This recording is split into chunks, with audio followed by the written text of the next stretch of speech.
Hi, my name is Chris Brennan, and you're listening to the Astrology podcast. In this episode, I'm going to be talking with Jessica Lanyadoo about Mercury Retrograde and what it means in the context of astrology. This is episode 276. We're recording on Thursday, October 22nd, 2020, starting at 2:57 p.m.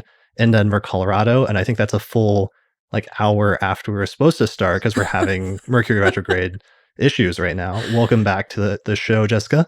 Thank you so much. Two things. First thing, what an accomplishment. It's a lot of fucking episodes. And you're welcome. I know it's a lot of effort and work and all the things. And also, we are the embodiment of the very transit we are meant to talk about. We have had almost all of the things that could go wrong with the Mercury retrograde. Yeah, have happened basically, because we're in keeping with our topic. We're recording this during a Mercury retrograde for those who discover this episode at some point in the future, when this retrograde is just like a historical footnote about the one that led up to the US election and whatever the hell takes place on November 3rd, 2020. So in keeping with that, we're going to do a whole episode just talking about what Mercury retrograde means, introducing the concept, talking about also perhaps what it doesn't mean or how it's sometimes overplayed, and basically just doing a deep dive into this topic. So Jessica, for those that don't know, is the host of the Always Fabulous Ghost of a podcast, which, how many episodes are you up to at this point? 152 or 3, I can't remember. So wow. Okay. Yeah. So you're getting up there. You're cranking them out as well. And more recently, you are currently heading up a project that you've been promoting over the past few months called Zodiac the Vote, where you're trying to help sort of get out the vote, basically, amongst astrologers and astrology enthusiasts, right? Yeah, that's right. And also to give a little bit more of the why, something that's so beautiful about astrology is that we have this ability. Oh, look at you. Sharing is caring. Thank you. For us, it's really, so there's like two major things we're doing here. One is we have astrologers writing about things that are relevant to social and political issues. Mm-hmm. And of course, we have cute astrology swag, because I feel like a cute astrology shirt is worth a lot. And then look at you sharing screens like a pro. And then the other thing is we created the Mercury Retrograde Voters Survival Guide, which is such a valuable resource in my view. So I teamed up with this woman, Lindsay Scola, who's a political strategist who worked for a decade with Obama and after he became president with his administration. And so she's just amazing. And she and I kind of teamed up in this really exciting way to create this resource. And it's downloadable, it's clickable, the thing that you're seeing on your screen. So it can go with you to the polls. And, it has even things like the phone number to call if you see voter intimidation at the polls. We tried to make something really comprehensive, because we know, we as in you and me, that with both Mercury and Mars retrograde for this election in this political climate, as we lead up to that Pluto return of the United States, while we have all these planets in Capricorn, these outer planets in Capricorn, we could keep on listing. There's a lot of cause for concern, and we can wring our hands in fear, or we can mobilize and create actionable tools. And I feel like as an astrologer, we're well poised to create actionable tools for people, because we don't just know what's happening, we know what's coming. So it's like a special thing. So anyways, I'm really excited about Zodiac the Vote. I'm really proud of it.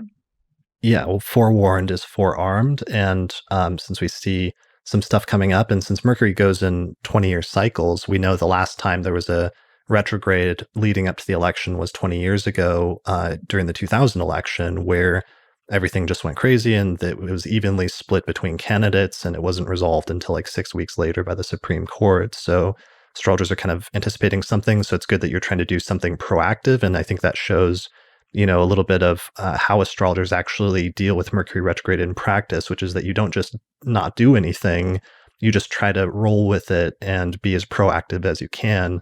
Yes. And doing that within the context of the vote seems like really smart.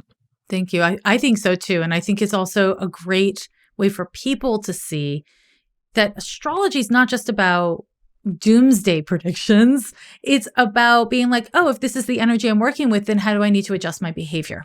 Or how do I need to adjust my attitude? And I think, the risk of using astrology without common sense is that you forget that. You go into this mode of like, oh no, I can't, I need a job, but it says don't do job interviews during Mercury retrograde. I guess I'll suffer. It's like, no, you just make sure that you buttoned your pants after you went to the bathroom, and you make sure there's no food in your teeth, and then you go to the job interview. You just be extra careful, So there's so much to say about that. But I will say personally, and I'm curious about you, I do all the things that you're technically not supposed to do during a Mercury retrograde. I do all of them. I mean, I'm usually careful, and when I can avoid them, I do, but I do the things. How about you?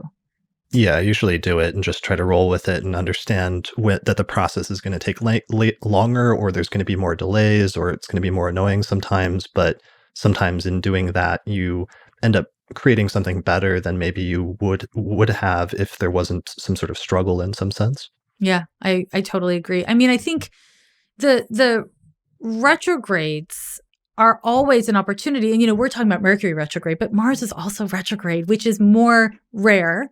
And I think a really important part of this Mercury retrograde, it's hard to talk about it for me without talking about the Mars retrograde, because nothing exists in isolation, right? Right. It's just that people non-astrologers know more about Mercury retrograde than Mars retrograde. So, yeah. But I think it's really, oh, sorry, what were you going to say? Maybe we should pause that and do that later. I want to, before, just tell people the URL, which is just zodiacthevote.com, or you can also find it on Instagram, Twitter, and Facebook under Zodiac the Vote as well. So wanted to plug that right at the beginning. Let's transition into like setting up this topic like we normally would when talking about Mercury, as if this is somebody's like first time being exposed to this concept and what it is and why it matters. And then let's talk about like the current one a little bit later once we set that up. Great. Sorry. So square one is the planet Mercury. What is the planet Mercury in astrology, and what does it mean to you? I'm so excited to be talking to you about this, because you and I have so much respect for your astrology, and you and I use astrology practically, like in terms of utility, differently. So I'm actually really excited about getting to talk to you about this. What is Mercury? I mean, we can do the list. Let's do the list. But then okay. I'm excited to actually pull out like a little shovel and dig, because I have so much to say about Mercury. But Mercury is what you say. It's how you listen. It's your attitudes. It's your beliefs. It's your friends and pals and colleagues. Mercury is it's all about like the platonic side of connection and interconnection. That's my quick list. What's yours? Yeah, very similar. It's like Mercury signifies like communication, travel, media, technology. In Greek mythology, Mercury was the messenger of the gods. But astronomically, I always find it interesting that Mercury is the closest planet to the sun. And to the extent that the sun kind of represents in ancient astrology, like knowing or truly knowing something at some core level, Mercury is the go-between and the planet that has to transmit the concept of like knowing something to the rest of the planets. So it serves this important role as sort of transactional or communicating or transferring something, basically that which connects and transmits at the broadest level. That's really interesting. I like that. What I have come to theorize since social media and like pocket computers, which, we think of those as like a huge part of our lives. It is a huge part of my life, but it's also a really new thing for humans. And this really kind of what you're saying reinforces it.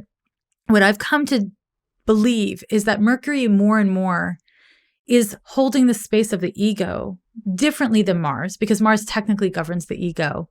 But because we are constantly communicating and being talked at and communicated to, there's this way that our identity which is the sun, but our description of ourselves, our stories about ourselves, what we tell people of ourselves, I think they're becoming more intertwined because of the change in society. And so when I look at Mercury, I am looking at it from more of a psychological or psychodynamic perspective as a greater extension of the ego than it's ever been. I don't think that is historically true, but I think it is currently true. And so as you're framing it, it kind of makes sense. It's this kind of like it's directly connected to identity, the sun, right? Your sense of self, but it's the story you tell about it. It's not just what it is, it's your story, which is complicated. And in a natal chart, like if we're talking about it purely in terms of a person's birth chart, like what Mercury signifies in your birth chart or my birth chart, one of the analogies I sometimes use, or not analogies, but one of the ways that you could describe it sometimes is how a person communicates and how they express themselves, oftentimes verbally, but it can also be in writing or what have you. And sometimes that's kind of in alignment with the rest of their chart, or let's say with their sun. And so their sun sort of gets expressed through their Mercury. But sometimes when there's something going on with the Mercury, like a person could have an inability or could have obstacles communicating something that's inside of them, but it doesn't necessarily reflect that there's not something like intelligent inside of them, but just sometimes that they have an inability to transfer that to the outside world as efficiently as like somebody else might. Like, let's say somebody has a speech impediment, for example, that might show up if something's going on with Mercury. Let's say it's conjunct Saturn or opposed by Saturn. And like Joe Biden, for example, grew up with like a stutter. So that was something he had to like work through eventually, but it was describing something about his communication style and something that he like overcame eventually. Interesting. Is Yeah. that, I mean, how do you feel about that in terms of communication style being described by Mercury? Do you feel like that's true, or in what Absolutely. ways have you seen that work out in people's charts? Yeah, absolutely. I mean, I think, what I really believe, and this is something that again, is like something I didn't believe at first as an astrologer, but after many years of consulting, is that verbal communication and listening skills are tightly connected more than we really talk about in society in general. And I think being able to verbally, so it's about like, so there's your thoughts, then there's the organization of your thoughts, and then there's the ability or confidence to express what you're thinking.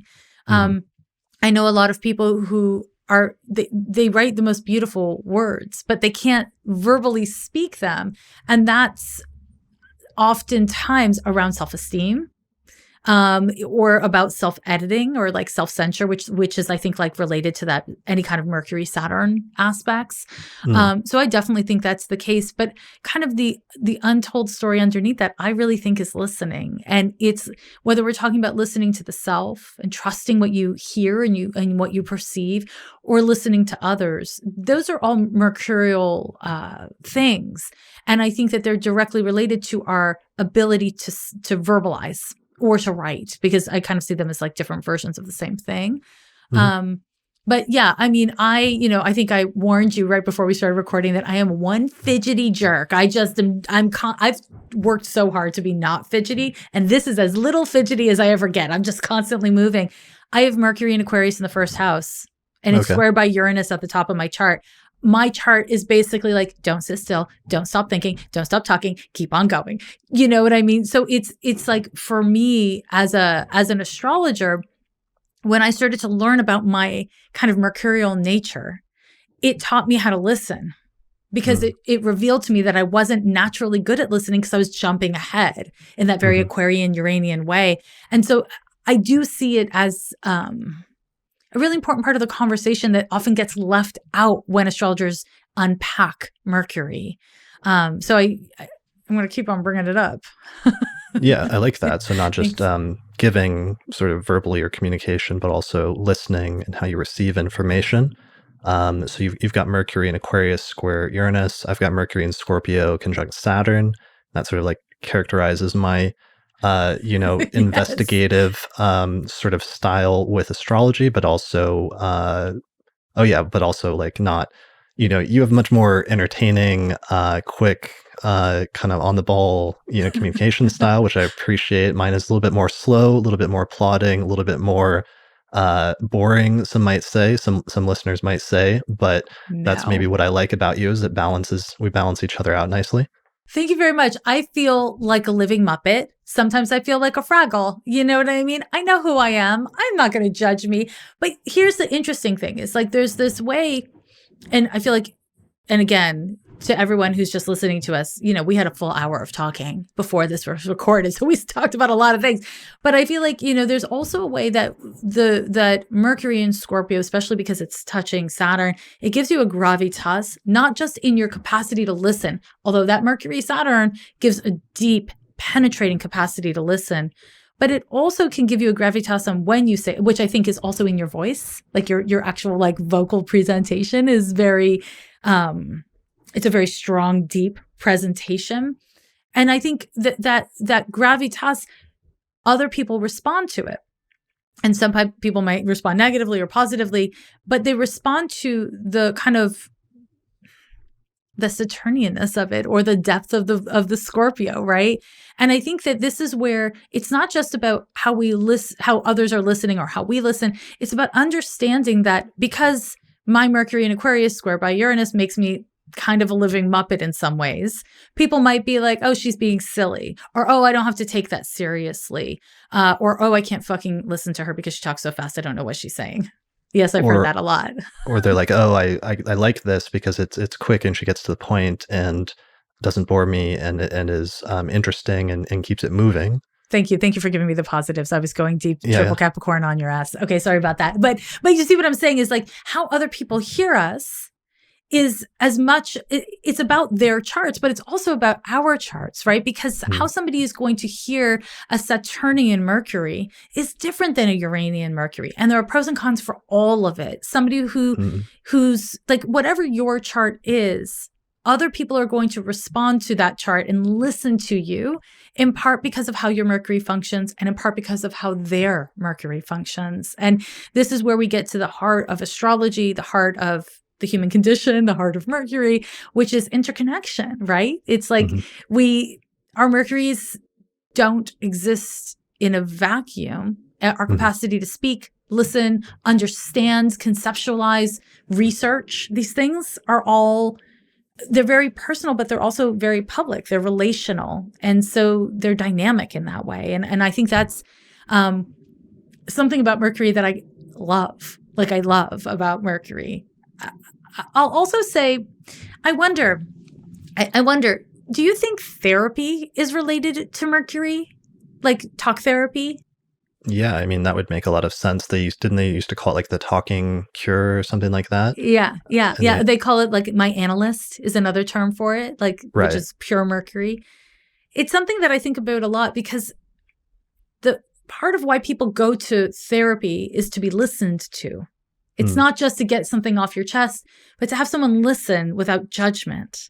Right. And I think, again, there's this way that I want astrology students and astrology practitioners to really be thinking about how people listen, in part because as a consulting astrologer meeting with clients, understanding your client's Mercury is in part understanding what they can hear. As a triple Capricorn myself, I used to just like do 2-hour-long readings and I would load people with just data, truth, reality, homework, all that kind of stuff. Right. And then I eventually realized people are just stumbling out of here. They're not getting enough value out of the experience because I've given them more than they can process. And so, you don't have to give it all away. You want to think about what's impactful for your client. And I don't know if I'm like running off too far in a direction, but it's something that is really important with Mercury to think about what people can hear as much as what you want to say, because they're not always the same thing. Yeah, that's a really good point. And it makes me think of you mentioning consultations that traditionally in ancient astrology, they used to associate astrologers with Mercury and said that astrology and astrologers were signified by Mercury because Mercury also signifies translators. And like when you hear one language and then you process it, and then you retell it to somebody else in another language, and that astrologers play a similar intermediary role in like looking at charts and then interpreting them and then attempting to convey that information to clients or to other people in some way. I love that. Yes.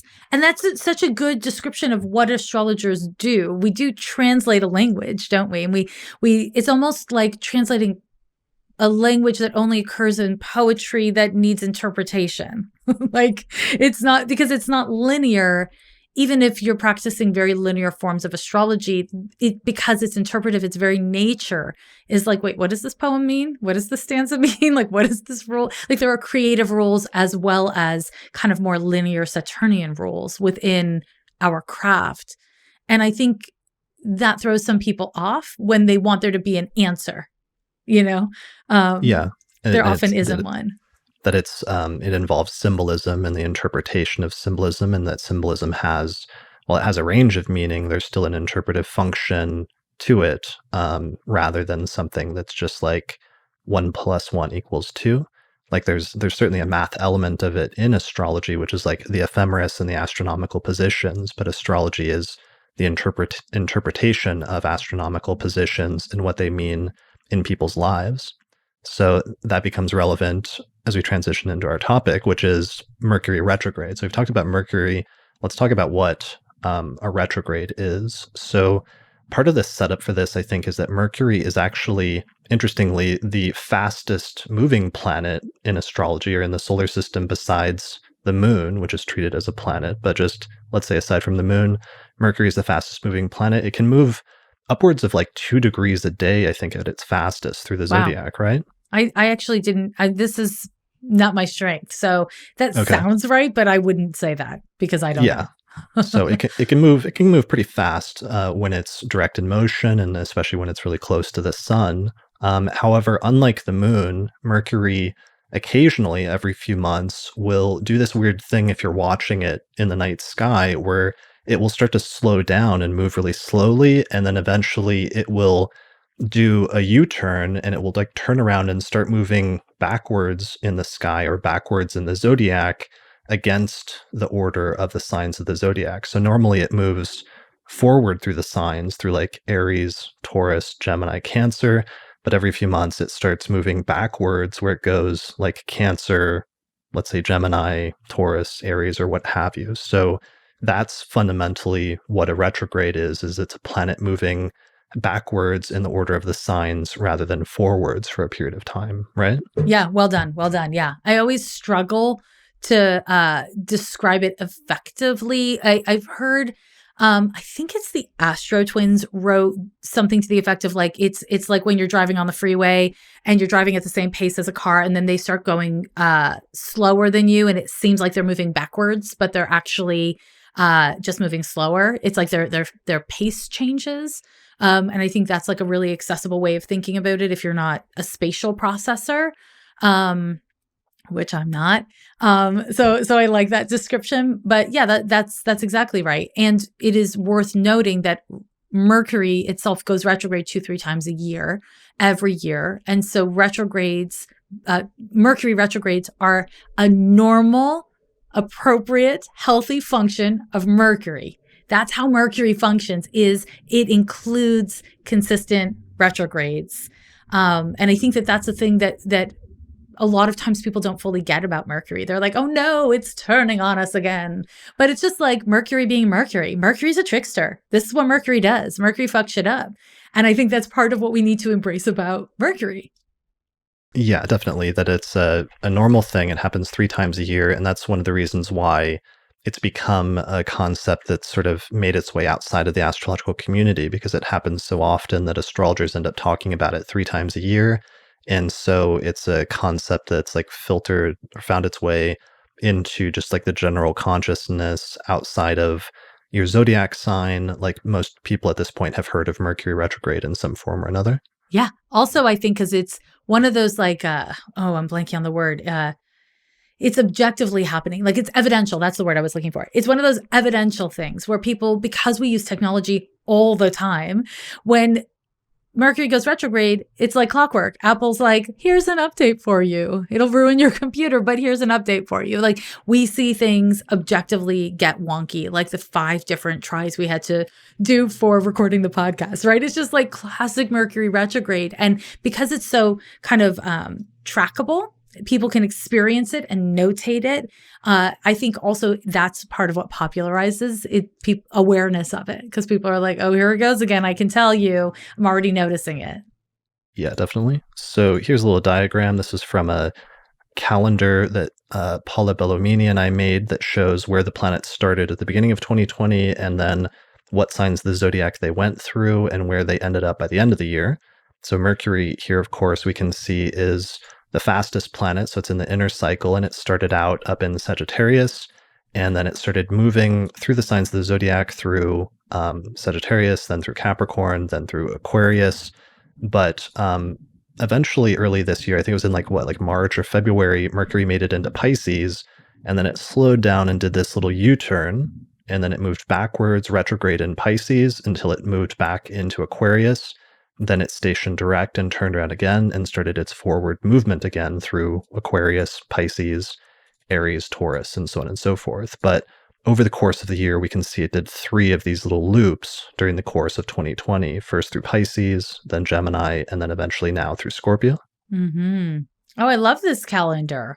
And as a person with really weak spatial intelligence that way, I love that you walk me through it because I'm like, oh, it makes perfect sense. At first I was like, what are these squiggles? What do they mean? But they mean retrograde.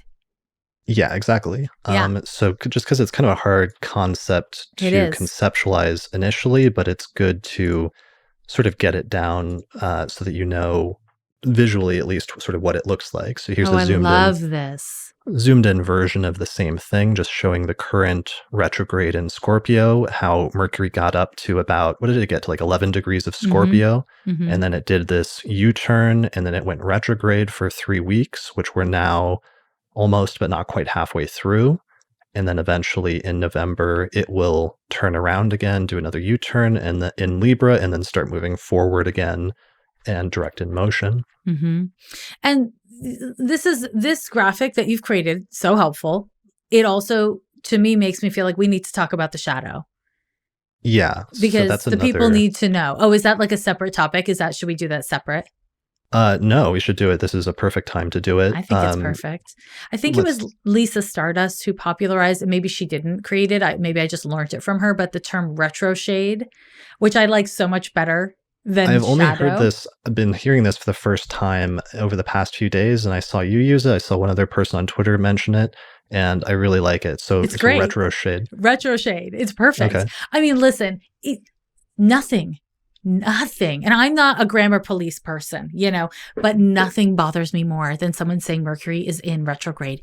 I don't want to hear it. I don't want to read it. It is the most annoying grammatical error. And it is so Mercury retrograde to have such a basic grammatical error be so popularized. To me, retroshade is like the opposite of that. It's like a really fun wordplay situation that actually means something and is accurate, So down with Mercury in retrograde, up with the retroshade. Okay, so always say, don't say in retrograde, just say Mercury is retrograde or Mercury is direct, which is what it is when it's not retrograde. Yes. So shadow periods. So we talked about it's like there's 3 phases in the Mercury retrograde cycle itself, but if you break it down, there's actually something more like 5 phases. So let me pull the diagram up again for that, because that might be a good time to show that. One moment. So here's another little diagram. So Mercury, the retrograde is sort of right here in the middle. So Mercury goes retrograde when it first does the first U-turn, and it turns from moving direct to moving retrograde and moving backwards. And that period of Mercury moving backwards for 3 weeks is the Mercury retrograde itself. And then eventually that ends when Mercury does another U-turn, it stations direct and begins moving forward again. But starting I believe it was in the 1980s, I tried to research this at one point, and what I was able to figure out, and what most of the older astrologers told me, is that the first astrologer who coined the phrase was an astrologer named Roxana Muse, started talking about and coined this concept of the shadow period, which is the period leading up to the retrograde, which is like the pre-Mercury retrograde shadow period, where it starts moving through the degrees that it will later come back to later during the course of the retrograde, is the beginning of the shadow period. And then once Mercury stations direct, there's a period of time after it stations direct where it's coming out of the retrograde and it's still retracing the steps until it leaves the point that it originally went retrograde at, and that's the post retrograde shadow period. Is that roughly, that sounds Yeah. overly complicated. I'm not sure if I'm like mangling that. No, I don't think you are at all. The way I always think of it, which I feel like you're more technical than me, so, tell me if I'm wrong. But Mercury, when it's in its retro shade, it's pre-retrograde retro shade, to popularize the term.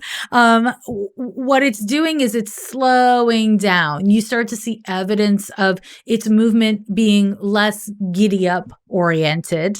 I warned you this wouldn't be technical. And then it goes retrograde where it appears to be moving backwards. It moves backwards through the zodiacal degrees. And then when it hits its post-retro shade, basically it's retracing its steps through the zodiacal degrees. And so the retro shade is over when it moves beyond the degree it was when the retrograde began. Yes, exactly. Okay. I like that. That's perfect. And thank you very much. to visualize this, even though this is becoming a lost concept, unfortunately, but there's this thing that astrologers used to use called an ephemeris. Squeeze me. People don't use the ephemeris anymore. Can I just say, for the record, I never leave home without it. I have an ephemeris in almost every room of my home. Every room, yeah, because you never know when you're going to need one, and you just need to start reaching. I need one all the time. I just feel like I need to look at the ephemeris right now. Excuse me. No, get an ephemeris. The internet does not give you everything. Buy books, guys. Books from like a bookstore, which for some of our younger listeners, unfortunately, we have to define as well, which is like a place that you go to where you can purchase books in physical format. You know what? Everybody needs a fucking book. Can I just, one more thing. This is very Mercury though. For me to be like, here's a book. You don't just need a book. You need a book from a local bookstore that's like your woo, witchy, esoteric bookstore. And then you get the bookmark. Let's talk about the bookmark. It marks the book. It also marks the time in your life when you bought it. I bought this in Montreal in 1992. That's right. Wow. Same bookmark.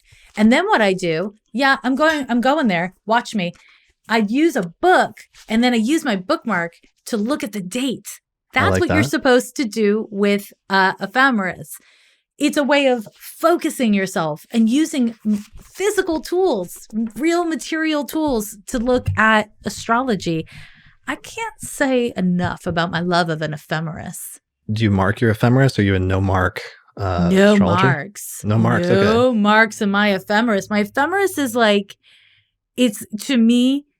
No, never. I would never. Okay. Sacrosanct. Thank you for that word. Yes, never.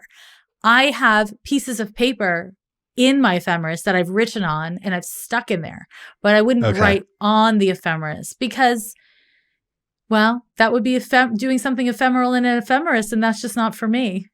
I understand. This word nice play on words. I like that. Thank you.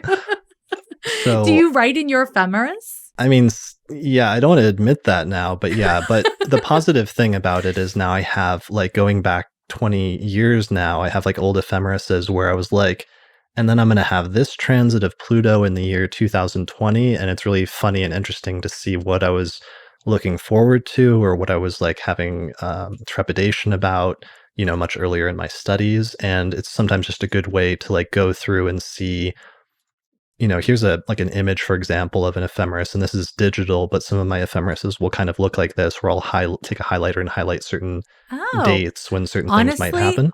I'm embarrassed almost to say it literally never even occurred to me that someone would mark up their ephemeris. Like, oh, no. It's weird. I know it's weird, but I mean, I'm not a person who writes in books in general. I like to write in like day planners and in journals, but I have a weird uptight thing about it. But also, I think also because I've done so many client consultations, it would be distracting to look at anything related to me while I was in a client consultation, which I'll often pull out an ephemeris during a client consultation, either about the client and their chart or somebody else's chart or something that happened like 20 years ago to them or whatever. So it literally is blowing my mind that it never even occurred to me to do that. Like, how did I never even think of that? Yeah, I mean, there's different ways to do it, and it's a little easier sometimes if you're doing like if you go to astro.com, you can get a printable ephemeris for a year, and so you can mark that up, or print it out and mark it up, and it doesn't really matter. Hmm. But there's Hmm. different ways to do it. One way you can do it is by like highlighting ones where it's hitting something important in your chart by degrees. So just like that degree range is important. Another one, what I'm sort of demonstrating here, is more just using an ephemeris to identify the shadow periods. So if we Yes. look at an ephemeris here, we see that in October of 2020, on around the 13th, 14th of October, Mercury in the Mercury column turned retrograde, and it turned retrograde at 11 degrees of Scorpio. Then for the next 3 weeks, it moved backwards. So instead of moving forward through the degrees like 0, 1, 2, 3, 4, 5 Scorpio, it started moving downwards. So it went from 11 degrees to 9 degrees to 8 degrees to 7 degrees of Scorpio. Eventually, it goes back into Libra, and then eventually it stations direct 3 weeks later around the 3rd of November at 25 degrees of Libra. So that gives us two sensitive degrees. One of them is where the degree that Mercury stationed retrograde at 11 Scorpio. The other sensitive degree is the one that it stations direct at 25 Libra. So we take, May I ask a question about yeah, that? go ahead. Okay. Do you like how I raised my hand?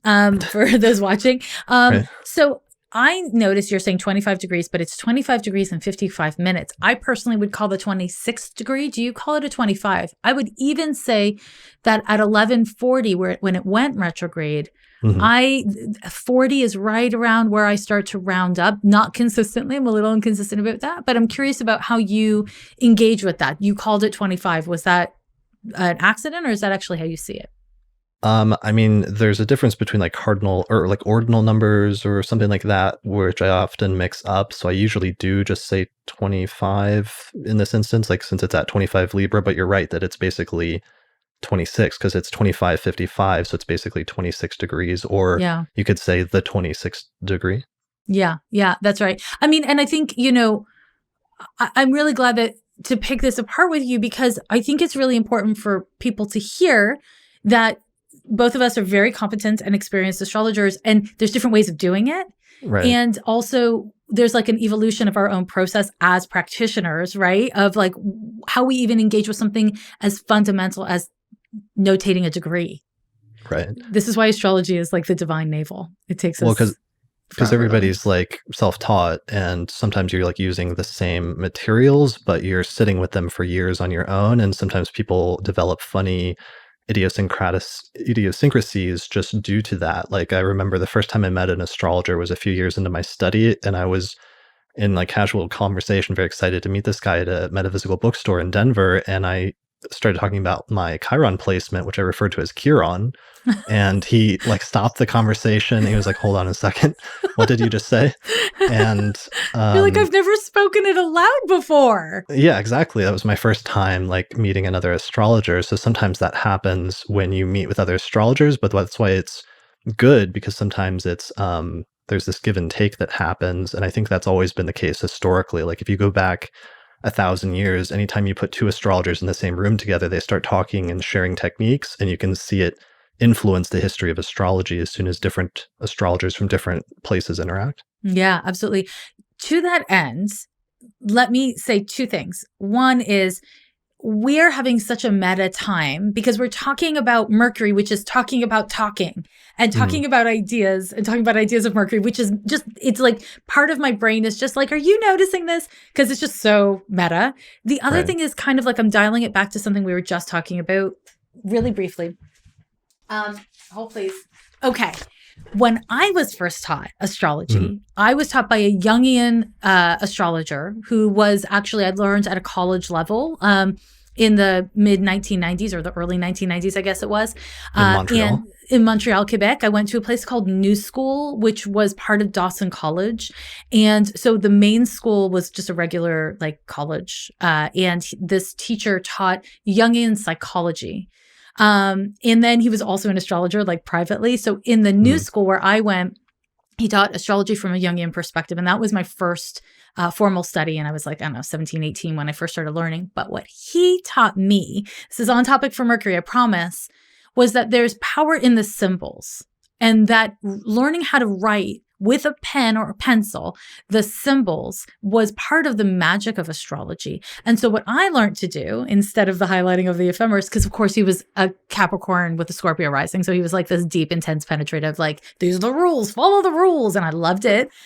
Is I write out my transits. And you can see I have highlighter and all that kind of crap. I write out my transits and all of the dates of them and whatever notes I need to, on paper, in part because I was trained with this idea that the very process of writing like astrological statements is it's an energetic power. It's like a way of engaging with astrology. It's like the spiritual side of Mercury.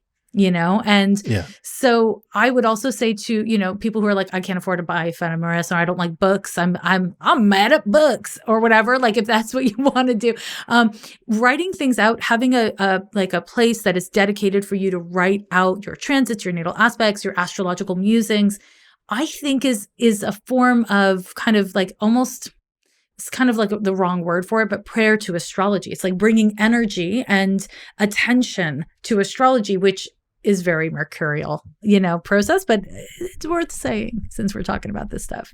Yeah, totally. Because it also, you got to learn how to write your glyphs. And that in and of itself is like bringing material form to the language of astrology by like learning out how to write the language of, Mercury, trine, Neptune, and then writing down the date or what have you. That's super, super crucial. It is crucial. And I feel like, a lot of times when people are learning off of like the internet, blog posts, meme astrology, all this kind of stuff, when you lose the layer of being able to read the language and write the language, you are losing out on comprehension. And Mercury teaches us that is true, that there are many layers of comprehension, and being able to like to read and speak in a language is one.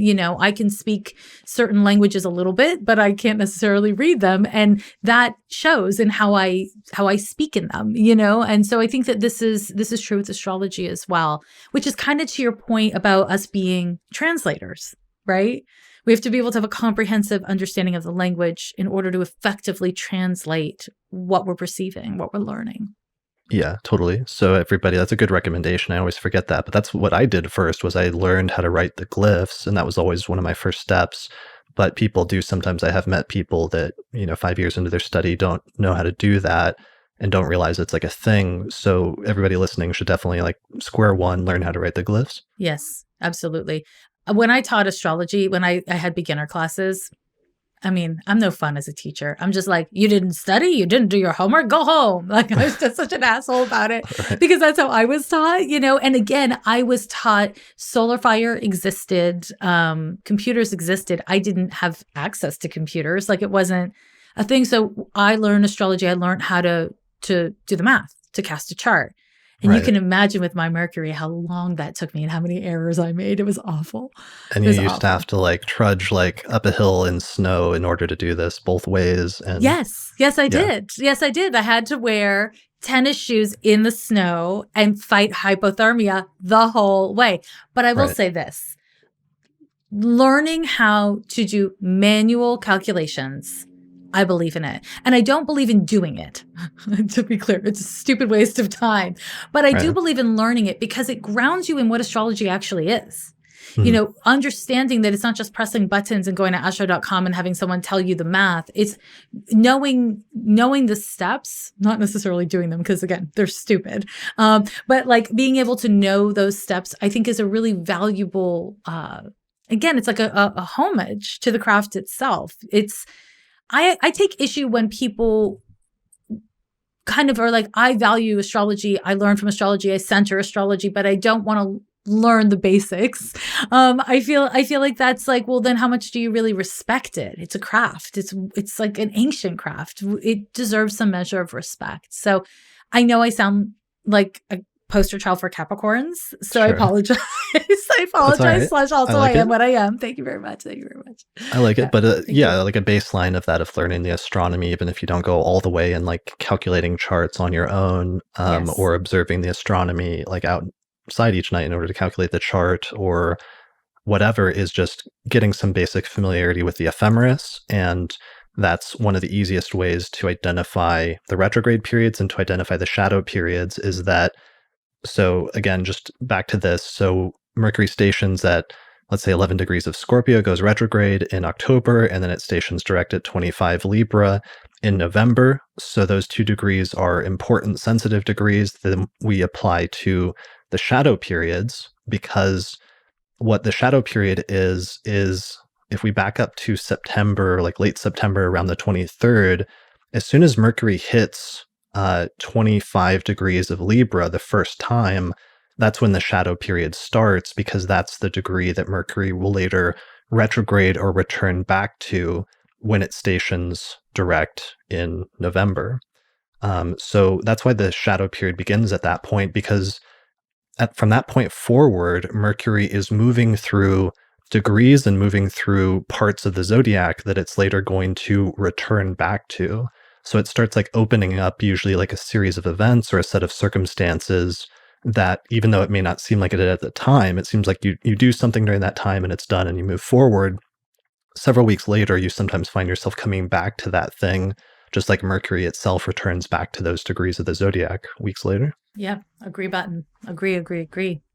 Okay, so that's the pre-retrograde shadow period, and then the post-retrograde shadow period is that we can see Mercury stationing direct and starting to move forward again in early November, starting at 25 degrees of Libra, and then it's moving forward from late Libra into early Scorpio all the way until about November 19th or so, when it hits 10 or 11 degrees of Scorpio. That was the degree that it originally stationed retrograde at. So once it reaches back to that degree it's stationed at, from that point forward, it's going to start moving through degrees that it never got to. And that's why it's the end of the shadow period, because it's not really sometimes until you get to that point that the whole situation is fully wrapped up and there's like a nice little bow on it. But sometimes there's still like cleanup that continues to linger through the shadow period after that point. Is that kind of how you interpret it as well? Or is absolutely? Absolutely. Yeah. No, I did notice something, which is why I was peeking at my ephemeris. Okay. Not to belabor the ephemeris love, but Right. The 25th degree of Libra, that Mhm. moment in the first time in the retro shade pre, Mercury formed a square to Mars, which was retrograde in Aries. And what's happening the next time it happens, what was that, the 4th of November, is Mercury will be forming a square to Saturn. Couple of dudes, like such like kind of masculine archetype-y, although I have an argument for these planets not having masculine archetypes, which is for another conversation. But to see Mercury squaring, opposing. Mercury opposing Mars and then Mercury squaring Saturn, to me, that is worth noting because, again, we're not just seeing these things existing in a bubble. We need to understand that it might have felt like something at that first retrograde moment, that September date of the 22nd, that thank you for pulling up the chart. It might felt like something happened that was kind of like sudden or surprising, or just how you dealt with anger, how you expressed frustration. And then there's going to be consequences because it's Saturn. When we look at the November 4th, we're going to deal with consequences. So, when we think about the election, I'm like, damn, we should have really looked at what was going on politically and socially, even in the president's Twitter feed on and around the 22nd of September, to see some sort of consequence come the 4th of November, which is a really particularly important date, of course, in U.S. politics. Right. So here's the chart for those watching the video version, where Mercury here, it's direct. It's not retrograde yet. But once it gets to 24, 25 degrees of Libra, we know from looking at the ephemeris that that's the degree it's later going to retrograde back to. So it's going to come all the way back to this degree several weeks later. So if we keep animating it and moving the chart forward by days, we see Mercury move into Scorpio. And then in early October, it starts slowing down. So it starts moving slower than it usually does. And all of a sudden, it stops at this certain degree, which is 11 degrees of Scorpio, or the 12th degree of Scorpio, as Jessica would say, right? 12th degree, is that correct? I would. Okay, so 11 degrees of Scorpio or 12th degree of Scorpio. and it stops at that degree. And that's one of the things that's really important, that's maybe worth emphasizing, of why retrogrades, especially stations, are important, is usually Mercury, it moves at like a degree or two a day. So usually it hits a spot in the zodiac or a degree of the zodiac, and it just keeps moving, and it's only there for like a day tops. But what happens during a retrograde is Mercury slows down, and then it just sits at that degree for several days, basically, or almost like a week, basically, just sitting there at 11 degrees of Scorpio, right? Yep. Yeah. Another interesting thing about retrogrades that are really important is that when we have a retrograde, that means we'll often have multiple transits between Mercury and any given planet, usually an outer planet, hit multiple times in a short period, which is unusual with the planet Mercury. Mercury has to be retrograde for that to occur. Ditto for Venus and Mars. So that's another thing to really watch out for. It doesn't happen in every retrograde, but it certainly, I think it has happened in this one, or it will have happened in this one, eh? Yeah, that's a really good point. So that's one of our ways of characterizing what the retrograde is going to be about is or number one, what sign of the zodiac is it taking place in? So in this instance, it's taking place in Scorpio, but that's going to be different qualitatively than, for example, there was a retrograde in Pisces earlier this year. But then second, what planets are configured to Mercury, especially when it stations retrograde and is just sitting at that degree. Especially outer planets seem to be really important in characterizing, as you were saying. Yeah. But then also it sets it up so it's not just in this instance, for example, it's opposing Uranus, which is at 9 degrees of Taurus, when it stations there at 11 degrees of Scorpio. So it's holding that opposition for like quite a while, which is something Mercury doesn't normally do. Its aspects are otherwise usually very quick. Yeah. Yeah. And that's a really, really important transit. Mercury opposite to Uranus has already occurred, I think, on October the 19th. We had it, or is that the 15th? It happens the 15th, and then it'll happen again it happened again on the 19th, I'm believing. So here's this is all based on my memory. So the first one was October 7th. So that's when it first opposed at like 9 degrees of Scorpio to 9 degrees of Taurus while it was still direct. And then, let's see, it stations retrograde in like October 13th, and it goes back to 9 Scorpio and opposes Uranus again around 19th. The 19th. Yep. Okay. Yeah. And the 19th already happened, right? Yeah. Yeah. Okay. And then it's going to happen one more time. I think we get another hit November 7th. Yeah, so after Mercury stations direct in Libra, it eventually comes back into Scorpio, and then it opposes Uranus a third time here. It looks like November 16th-ish. 16th. Okay, there it is. So my brain did a 7 out of a 1 + 6. Okay, so this is where, and this is something with the current Mars retrograde, which is a different topic, but that's something that is a very important part of this Mars retrograde as well. This Mercury opposition to Uranus, there's like the social implications and then the personal implications, but they're both a little chaotic, And I think that the kind of component of Uranus as associated with individualism, and Mercury is also can be quite individualistic. It's much more relational than Uranus is. But it's always like my ideas, my attitudes, what I think, what I say. And I think this opposition is, we're seeing so much tension in the world around like, this is who I want to vote for. This is what I think. I don't want to talk about politics, like all of this kind of stuff. It's very activated. I also think Mercury opposite to Uranus is really good for hackers and people who want to push propaganda and people who like chaos, because this is a transit that creates a lot of chaos and anxiety, because Mercury and Uranus are both related to our nervous system in different ways and our thought processes. And so it speeds things up in such a way that it's hard to keep track. And anyone with any kind of hypertension, anxiety disorder, ADD stuff is more likely to be kind of, it can get stimulated through these transits, unless of course it hits your chart in a way where it makes everyone else speed up. So you're like, oh, I'm calm now. Now I'm normal because everyone else has caught up with me. So it can kind of go either way. Yeah. Yeah. So that's a really good point for people listening to this, like after, let's say, November in the future, because I think this is going to be like my main Mercury retrograde episode from now on. Just that there's a whole range of significations that we mentioned at the beginning for what Mercury retrogrades can coincide with. Or maybe we just mentioned the significations and we didn't actually talk about what Mercury We didn't, in but general.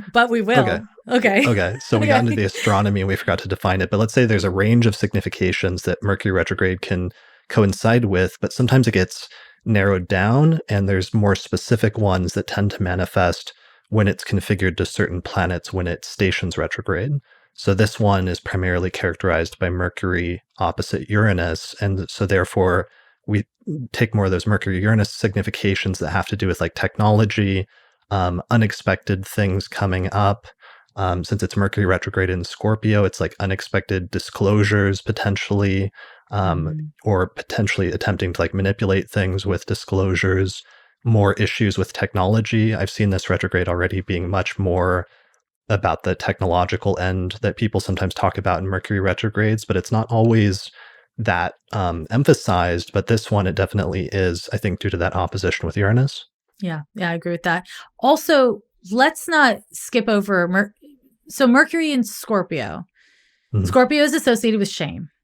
And it does move into Libra, as we know. And Libra's a very relational, kind of peace-seeking sign. And I think it's really important for us to also acknowledge that, and this kind of gets into like, what is a retrograde on a kind of experiential level? And what is a Mercury retrograde? Retrogrades want us, I always say the rule of review, reassess, reaffirm, recalibrate.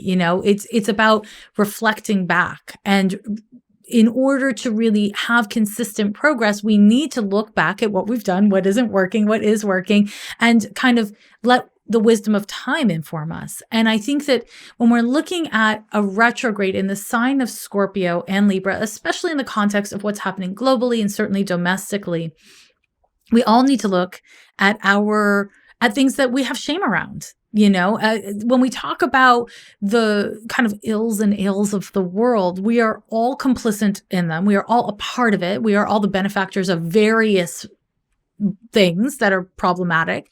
And it stirs up shame, and it stirs up resentments, and it stirs up anger. And it's all very Scorpio stuff. And this is, I won't over speak about this because it's connected to a lot of larger transits that are not Mercury oriented. But I think that, we're already seeing it, and I expect us to see it throughout the retrograde, that this is a period where individual people are reflecting back on things that are hard to sit with, hard to acknowledge, and figuring out what their story is, and I think that the psychological implications of that don't just stop with the individual psyche, because society and community is made out of many individuals. And so how we relate to calling each other in versus calling each other out, how we relate to making space for difference and for individual learning curves, how we step into humility, all of these things I think are a part of this particular Mercury retrograde in these signs in the context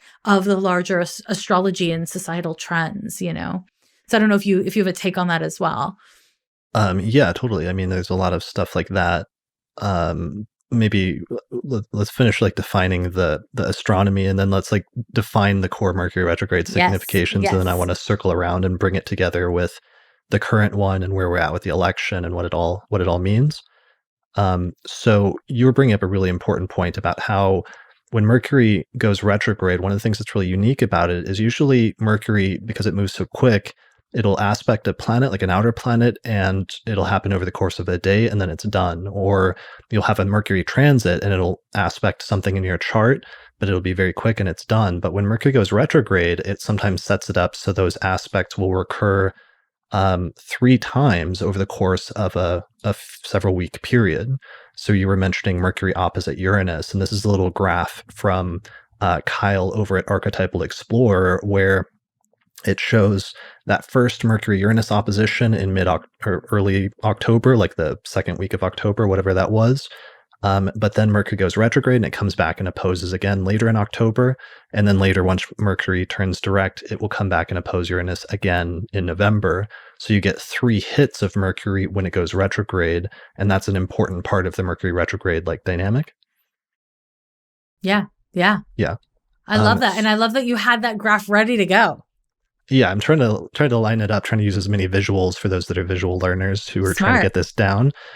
So we've talked about that. I want to circle back to talking about other outer planet configurations with the Mercury retrograde, because that can certainly change things. Like if Mercury is opposing Neptune, that's much different than opposing Uranus, like we're talking about now. But maybe we should Yeah. stop and actually define what Mercury retrograde in and of itself means sometimes. So, Great. Mercury retrograde, when it slows down and goes retrograde, it's this 3-week period, and it takes Mercury's significations, and one of the things that it seems to do is it sometimes like inverts them in different ways. So it becomes traditionally associated with things like miscommunication, delays, being sidetracked, technological snafus, and different disturbances in the regular flow of communication. Do those seem like good core like Yeah. significations to you? Yeah, absolutely. Absolutely. The thing that's so tricky about the Mercury retrograde that people really notice is you think you're being clear and somebody else isn't hearing what you said, or they're not hearing it the way that you meant it. You say, meet me on the corner of 4th and Market, and they're like, okay. And they're standing like perpendicular to you and you never see them. They're like really honest misunderstandings because we're distracted. Because we're a little bit in the past. We're a little bit trying to catch up, and it makes us distracted. So we're back to this like kind of core thing about Mercury, which is listening. I feel like Mercury retrograde is a call to listen to yourself more and to look at how you are or are not listening to others. And within that, you think you sent them email, but it actually ended up in your drafts folder. Yes. It's like that kind of thing. Mistakes or like technological, like genuine mistakes sometimes happen that are forms of like miscommunication. So for example, one that's happened to me recently in this retrograde was like sending a text to somebody and then them not replying and you being like, oh, well, that's offensive. I'm not going to talk to that person again. And then it turns out that the text didn't go through and they genuinely didn't see it because there was a technological snafu that resulted in the miscommunication. And sometimes a little thing like that can set off a larger sequence of events, but at its core, it's like the Mercury function of like communicating or transmitting information between people went awry and didn't work like it's usually supposed to, and it led to something else. Yep, absolutely. And I think, I'm always hearing from people like, oh, I have to like sign a contract. I have to get a new job. I have to do this new thing. I'm trying to buy a car. What do I do? It's Mercury retrograde. And the answer is double check your work, triple check the contract. Like, be careful. It's not don't live your life. It's live your life empowered with the information that things are more likely to be wonky. It's like because you're an astrologer and you know that your text maybe didn't go through, or they somehow like they read it and they meant to get back to you and then they forgot. Like, because we're astrologers and we know that, to me, it's really empowering because, listen, I'm a triple Capricorn. When I make appointments with people, you don't show up for your appointment, you're 10 minutes late, you missed your 10 minutes, I'm a rulesy girl. But when Mercury is retrograde, I'm like, okay, so people are going to show up like clockwork for an appointment that's going to happen in 6 months. People will show up late. They will come the wrong day. People will ask me a bunch of stupid questions that I already answered or whatever. And instead of being offended and rigid, like I can get, I will be very understanding during a Mercury retrograde because it's like, it's the math. It's not on them. It's not on me. It's just how it goes. Yeah, that's really funny. Actually, you mentioned that as one of the things. Scheduling misunderstandings and snafus are very common under Mercury retrogrades. And I actually today like woke up an hour earlier than I needed to for this because I wrote down the time. I did the time zone conversion wrong. So I showed up for this meeting like an hour early and I was like, where's Jessica? And then like 10 minutes later, I realized, oh, okay, we've had one of those things. One of those things. Yes. Yeah. I mean, this is the thing about Mercury retrograde. It's like, for me as a literalist, I love knowing shit's going to go sideways and it's not anyone's fault. I mean, listen, some things are people's fault, but I hold a lot of grace during a retrograde because it makes my life easier. Honestly, that's it. And I think, a great way of relating to this, if you're not an astrologer and you're just trying to live your damn life, is to be like, okay, so I am empowered with the knowledge that people are going to miss things and I'm going to make stupid mistakes and none of it's personal. It's all by design. And the design is so that we keep on being relational. Like in that kind of instance, obviously you figured it out, so you didn't have to do anything, but you could have texted me and been like, hey, Jessica, where the fuck are you? And I would have been like, hey, weirdo, it's not the time. And then we would have been like, ha ha ha, and moved on with our lives. And that's the thing that I think the Mercury wants of us, because it's a relational, subjective planet. It wants us to interact. And as I said, kind of at the start, it's related to the platonic side of all relationships. It's the like how we get on with others, and how we kind of are interconnected with others. And I think that that's really something we shouldn't let go of. We shouldn't forget. We are supposed to ask questions. We are supposed to double check. We are supposed to like check in on people and situations during the retrograde, really during any retrograde of a personal planet, but certainly Mercury first and foremost, IMO. Yeah, definitely. So that's a good point that all the other planets, except for the sun and moon, also turn retrograde and have their own meanings when they're retrograde. We're focusing on Mercury for the purpose of this, and Mercury retrogrades happen the most frequently, that they tend to be talked about the most, but some of this may apply to other planets as well in different contexts. Absolutely. Yeah. And I don't know, I haven't done any research into like how frequently, Mercury and Mars are retrograde at the same time. I don't remember it happening in recent years. And I will say, for the record, it's a boner, not enjoying it. Boner's a bad thing in my view. Okay. That's no offense, gotcha. But for me, it's a bad boner. It's a bad boner. Yeah. Or as my friend who taught me the term, it's a sad boner. So yeah, it's just a term for you to use as retro shade, sad boner, run with it. That's Mercury for you. All right, we'll put that in the books to pass down to future generations for like astrological terminology. Thank you. Sad boner. Mercury and Mars retrograde at the sad time is a sad boner. Somebody's going to be translating this into like another language at some point and is going to have a question mark. So we'll have to give your email address. Yes. Just to direct all questions to later. I get questions about it a lot because I use that's a boner or it's a boner to both mean something very bad and very good. Okay. I just feel like language is flexible. Why be rigid about it? It's not like time, which is super rigid. Capricorn, sorry. That is a very Mercury-Uranus type position to take, if I may say so. Yes, you may. But, okay, let's finish just defining other possible generic Mercury retrograde things that it's said to be associated with. So just to finish up like this part of my outline. So what I wrote was that which Mercury signifies normally gets inverted, impeded, or delayed, and that in its movements, we've already seen, maybe to excess in the Ephemeris at this point, that it has this sort of deviation or anomalous movement from our perspective, which when interpreted then is interpreted as meaning anomalous occurrences with respect to Mercury. So a deviation from what is expected. So if Mercury normally signifies clear communication, then you get an inversion of that, which is miscommunication or a delay or a sidetrack or what have you. Let's see, other standard things: disturbances in the regular flow of communication resulting in misstatements, unwelcome disclosures, miscalculations, do-overs, problems with technology, schedules, traffic, etc. The retrograde involves revisiting a part of the zodiac that has recently been through previously, so therefore the retrograde sometimes itself involves periods involving revisiting, revising, and rethinking things from the past. So a lot of re-words, I think, that you use as well, right? Yeah, I'm obsessed with the concept of retrogrades being related to any form of review. It's the re-words. Yeah, it really, it's a great rule to work with because it seems to really work. And it clarifies that this is not like a torture chamber that, the planets have put us in. It's simply a time for, reframing. And sometimes the only way that we are willing to make changes or to question things is to have them go on the fritz.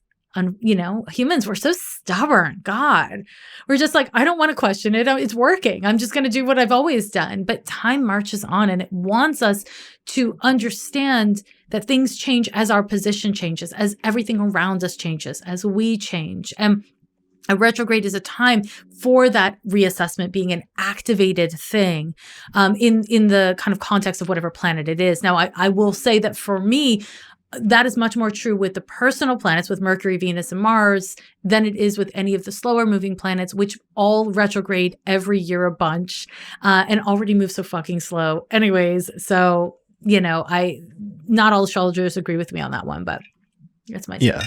I think that's fair to say. So yeah, that's one of the things that you emphasize in some of your Mercury retrograde write-ups is also an internalization of the thinking function and a period of reflecting and sometimes looking backwards, or other times when old things come back into your life, either mentally or sometimes literally. Mm-hmm. So some of your keywords in your articles are things like review, reflect, reassess, recalibrate, and reorient. I think some of that like internalization and reflection also has to do with when Mercury slows down and turns retrograde, there's the problem, and the problem arises at that time, or the snafu or the anomaly. But then Mercury, during the course of its 3-week retrograde cycle, it will back up and fall back into a conjunction with the sun. And it will fall, traditional astrologers would say, under the beams of the sun, or become hidden, or sort of reunite with the sun in some way. And perhaps it's as a result of that that we have that idea of reflecting or internalizing on things that sometimes causes some greater internal development, I think is how you're sort of framing it. Yeah. Yeah. That I really like that. It's really actually very pretty. It's nice. Yeah. I think that there's this way that retrogrades, they get so much fear because they're inconvenient. Honestly, I've seen people be like, whenever Mercury goes retrograde, I get depressed or I cry all the time. And I'm like, well, that's not actually what Mercury retrograde does. But what it can do is it can trigger a coping mechanism that is underdeveloped or that needs greater attention. And your resistance to making to reviewing and making changes, that's what can trigger a depression or emotionalism. Mercury on its own is not about emotionalism. It is a reflective, subjective planet, but it is not the moon. It is not even Venus. It is Mercury. And so, I think that there's so much value in Mercury retrograde. Honestly, I think there's so much that we can gain from Mercury retrogrades, but it requires us being inquisitive and interested in our own processes, in our relationship to frustrations or snafus. You and I spent an hour getting ready for this. If either of us had been like, nope, that's it, fuck this, it would have been really difficult and stressful. But instead, it was actually like pleasant and like we got to laugh about it because we didn't personalize it. And I think that I'm just using that because it just happened, but and it's like an impersonal example, but I think it's important for people to think about in your own life when Mercury is retrograde, how are you taking something personally that you actually could just let go? And how would your life be easier if that happens, And I think it's really valuable to play with and explore those kinds of questions. Yeah, that's a really great point that Mercury retrogrades, one of the best things that you can do or cultivate during them to get through it with the greatest sense of inner peace is just flexibility. Because that's probably the one thing that Mercury retrogrades are the hardest on is inflexibility, inflexibility in your scheduling or your attitude or whatever it is. If you go into it saying it has to be this one way, then you're going to have a harder time because that's going to get thrown off potentially. And if you don't have some degree of flexibility, then it's going to be sort of dragging you along with it instead of you just going with the flow, so to speak. Yeah. And that's coming from a Mercury Saturn and a Mercury Uranus person, not the most flexible of all the Mercury outer planet people. Real talks. Right. Yeah. I mean, it's easy to think Uranus is like a flexible planet, but it's really capricious. I think it's very much like I'm completely flexible about everything I'm not obtuse about. Right. And I feel like Uranus and Saturn have a lot in common in that regard. It's like, yeah, I'm super flexible when it serves me. When I'm not in the mood, I'm not. You know what I mean? Yeah. Or it's like I'm super flexible as long as I can do it my own way. Yeah. Right. Exactly. As long as I'm in total control. Exactly.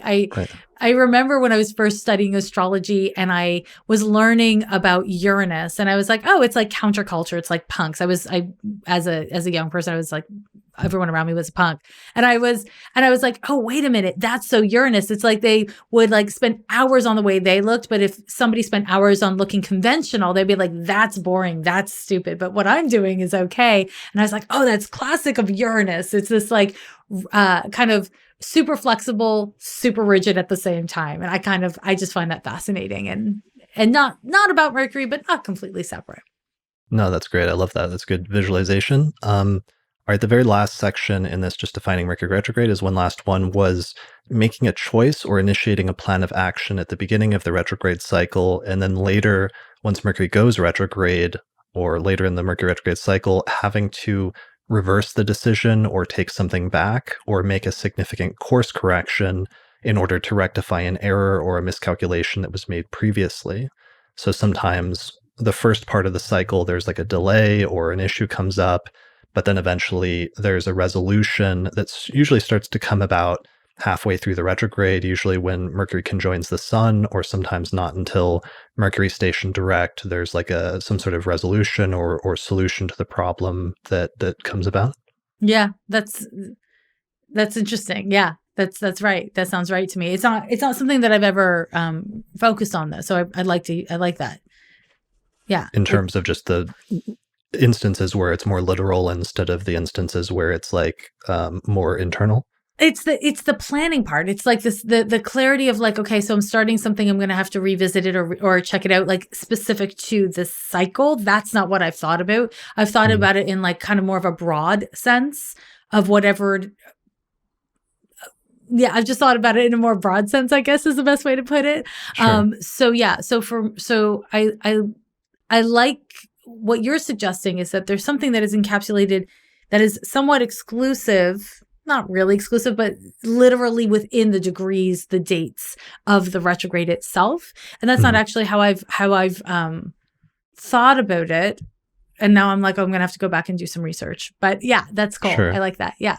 I just, I like collecting Mercury retrograde examples. Like I have a history sometimes of like needing to get a new laptop. And sometimes this like happens at the beginning of the Mercury retrograde. And so when Mercury I've seen that. It like slows down in stations retrograde and you're like, and something happens and you just like have to get a new computer at that time. And you're like, well, if I do this, there's going to be issues, but you have to go ahead and do it anyways. And then there's a problem. Like I got a laptop a few years ago at the beginning of the retrograde, and then it died like within 2 days of using it, just 2 days after Mercury stationed retrograde. So it's starting the 3-week retrograde cycle. And then it's like I have to like send it back and go through this whole process. And then eventually, I don't start to see any resolution to the process until Mercury conjoins the sun halfway through the cycle. And it's not really all going well again until Mercury stations direct and begins moving forward again. Interesting. That is one thing that I will not do. I mean, unless there's an extreme situation, I will not buy a phone. I will not buy a computer. During okay, Mercury so you avoid that altogether. I think maybe once I was like, she broke, and I had no choice. But I will go to great lengths because I know that like that is just one thing that just it can't go well. Like it just can't go well. You know what I mean? I mean, it must. Yeah. People buy computers and phones all the time, but in my experience, it just can't go well. Yeah, it's one of those instances where sometimes if you can, you try to avoid it, but if you can't, you just have to, have flexibility and understand that even though it doesn't look like it should at the beginning of the cycle, this may take longer than you think that it's going to due to unexpected delays, and just to sort of roll with the punches as that's happening. Absolutely. And when does now that you're like naming this so frequently, hold on, let me just see what I can pick up here. When does the Sun and Mercury meet this time around? Let's take a peek. Oh, the 25th of October. I beat you to it. The 25th of October is when that transit occurs. And I'm down for that. Not going to lie to you, I'm down for that. So here is the little calendar. There's October. We see Mercury stationing on the 13th retrograde, and then it conjoins the sun on, wait, what did you say, the 25th? 25th, yeah. Okay, good. Okay, yeah. So 25th is halfway point. That's usually when you start to see some resolution, like halfway through the cycle, but it's not fully resolved until Mercury stations direct, which we'll do on November 3rd. I mean, from your mouth to God's ears, as they say, because this Mercury retrograde's been a real boner, if I'm being honest, a sad boner. It's just been like painstaking, just painstaking, slow. Yeah, and we have to there's one like caveat with that, which is occasionally, even though stuff is supposed to start clearing up by the time Mercury stations direct, and there's supposed to be some forward movement and like resolution of the snafus, there are occasionally instances where the things that started and went crazy during the Mercury retrograde can last after that. Like, for example, 20 years ago when Mercury retrograde stationed direct on election day, and then it was just like chaos for the next 6 weeks, and the election wasn't fully decided until like mid-December or something like that. Oh, I think we're going to have something similar again at best, honestly, at best, because this is a really different situation in a lot of ways, but a big one is the voting by mail, which has never happened before in the way that it's happening now. We're having record voter turnout already, and we're not even at the 25th of October yet. And we know that votes are being filled out, ballots are being filled out, votes are being put in the mail, and then they're being tabulated in the retrograde. So that is unique and has never before happened in American history. And so this is a fun place for us as practicing astrologers to know that there's no precedent. There's no precedent. So there's like little bits and pieces of precedent, but this is a unique situation. And if we move forward as a nation and we continue to vote by mail, which I hope we do, because I hate going to a polling place myself. I've been in California for 25 years and I've always voted by mail. I love it. But in order, if we're going to do this, then we're going to have the opportunity to see this moving forward in the future. Because in 2000, when this happened, there weren't that many, not all states allowed you to vote by mail. And there weren't that many ballots sent in by mail. I haven't looked at the numbers on it, but it was nothing like this year, So I think we can expect a shit show. Yeah, I think all astrologers are agreed on that one thing, that it's going to be a shit show pretty much no matter what. And it's due to that weird perfect storm of also not just higher turnout of like more people trying to vote, but also the pandemic, and therefore more people not wanting to stand in line at a polling place with like 100 other humans in close proximity. So therefore like wanting to take advantage of mail-in voting more than usual, as well as some of the weird like manipulations that may be going on in terms of trying to like pull machines out of the post office and suppress some of the vote through weird shenanigans going on at the post office. Shenanigans is such a kind word for what it is. I also heard on the news that they're in Florida. It might be happening in other states as well. But people who are registered as Democrat are receiving emails saying, if you don't vote for Trump, we're going to get you. So they're getting threatening emails saying, we know who you are. And we're insisting. So we're also seeing voter intimidation. We're also seeing all these other things that I think are really great motivation for voting by mail or dropping off a ballot at a polling place versus going into the polls. Now, there's an argument to be made for voting in person as well. And I've heard many people make a compelling argument about it. I think the most important thing is to vote. And that is as much Saturn as it is Mercury. That is as much our little stellium of outer planets in the sign of Capricorn at this time as it is any kind of Mercury or retrograde shenanigan. Definitely. You're welcome. All right. So we've defined Mercury retrograde pretty well. Let's talk about social impact a little bit. I want to do a little segment talking about, this is one of the few astrological concepts that's become widely known outside of sun signs. Mercury retrograde is like the next thing. The only other thing after that, somewhere way down the line, is like maybe Saturn returns or something like that. Definitely Saturn return. I mean, Saturn I'm queer, returns? Okay. so I will say that since 1994, when I moved to San Francisco, everyone's like, Saturn return. Tell me about my Saturn return. They're knocking on my door when they do that. That's why I'm doing this for the video. So Saturn return, I think, is pretty high up there. I think it's pretty close to the Mercury retrograde. You think that it's that, but Mercury's still up more than Saturn returns, right? But you're also talking to a triple Capricorn. So, of course, everyone and their sister finds me when they're going through Saturn transits. Like, that. Why wouldn't they? I'm like a walking, talking Saturn transit, like chronic. That makes sense. You're a Saturn magnet. I just magnetized you. That's right. They're like, oh, I'm suffering. Tell me of my suffering. And I say, okay.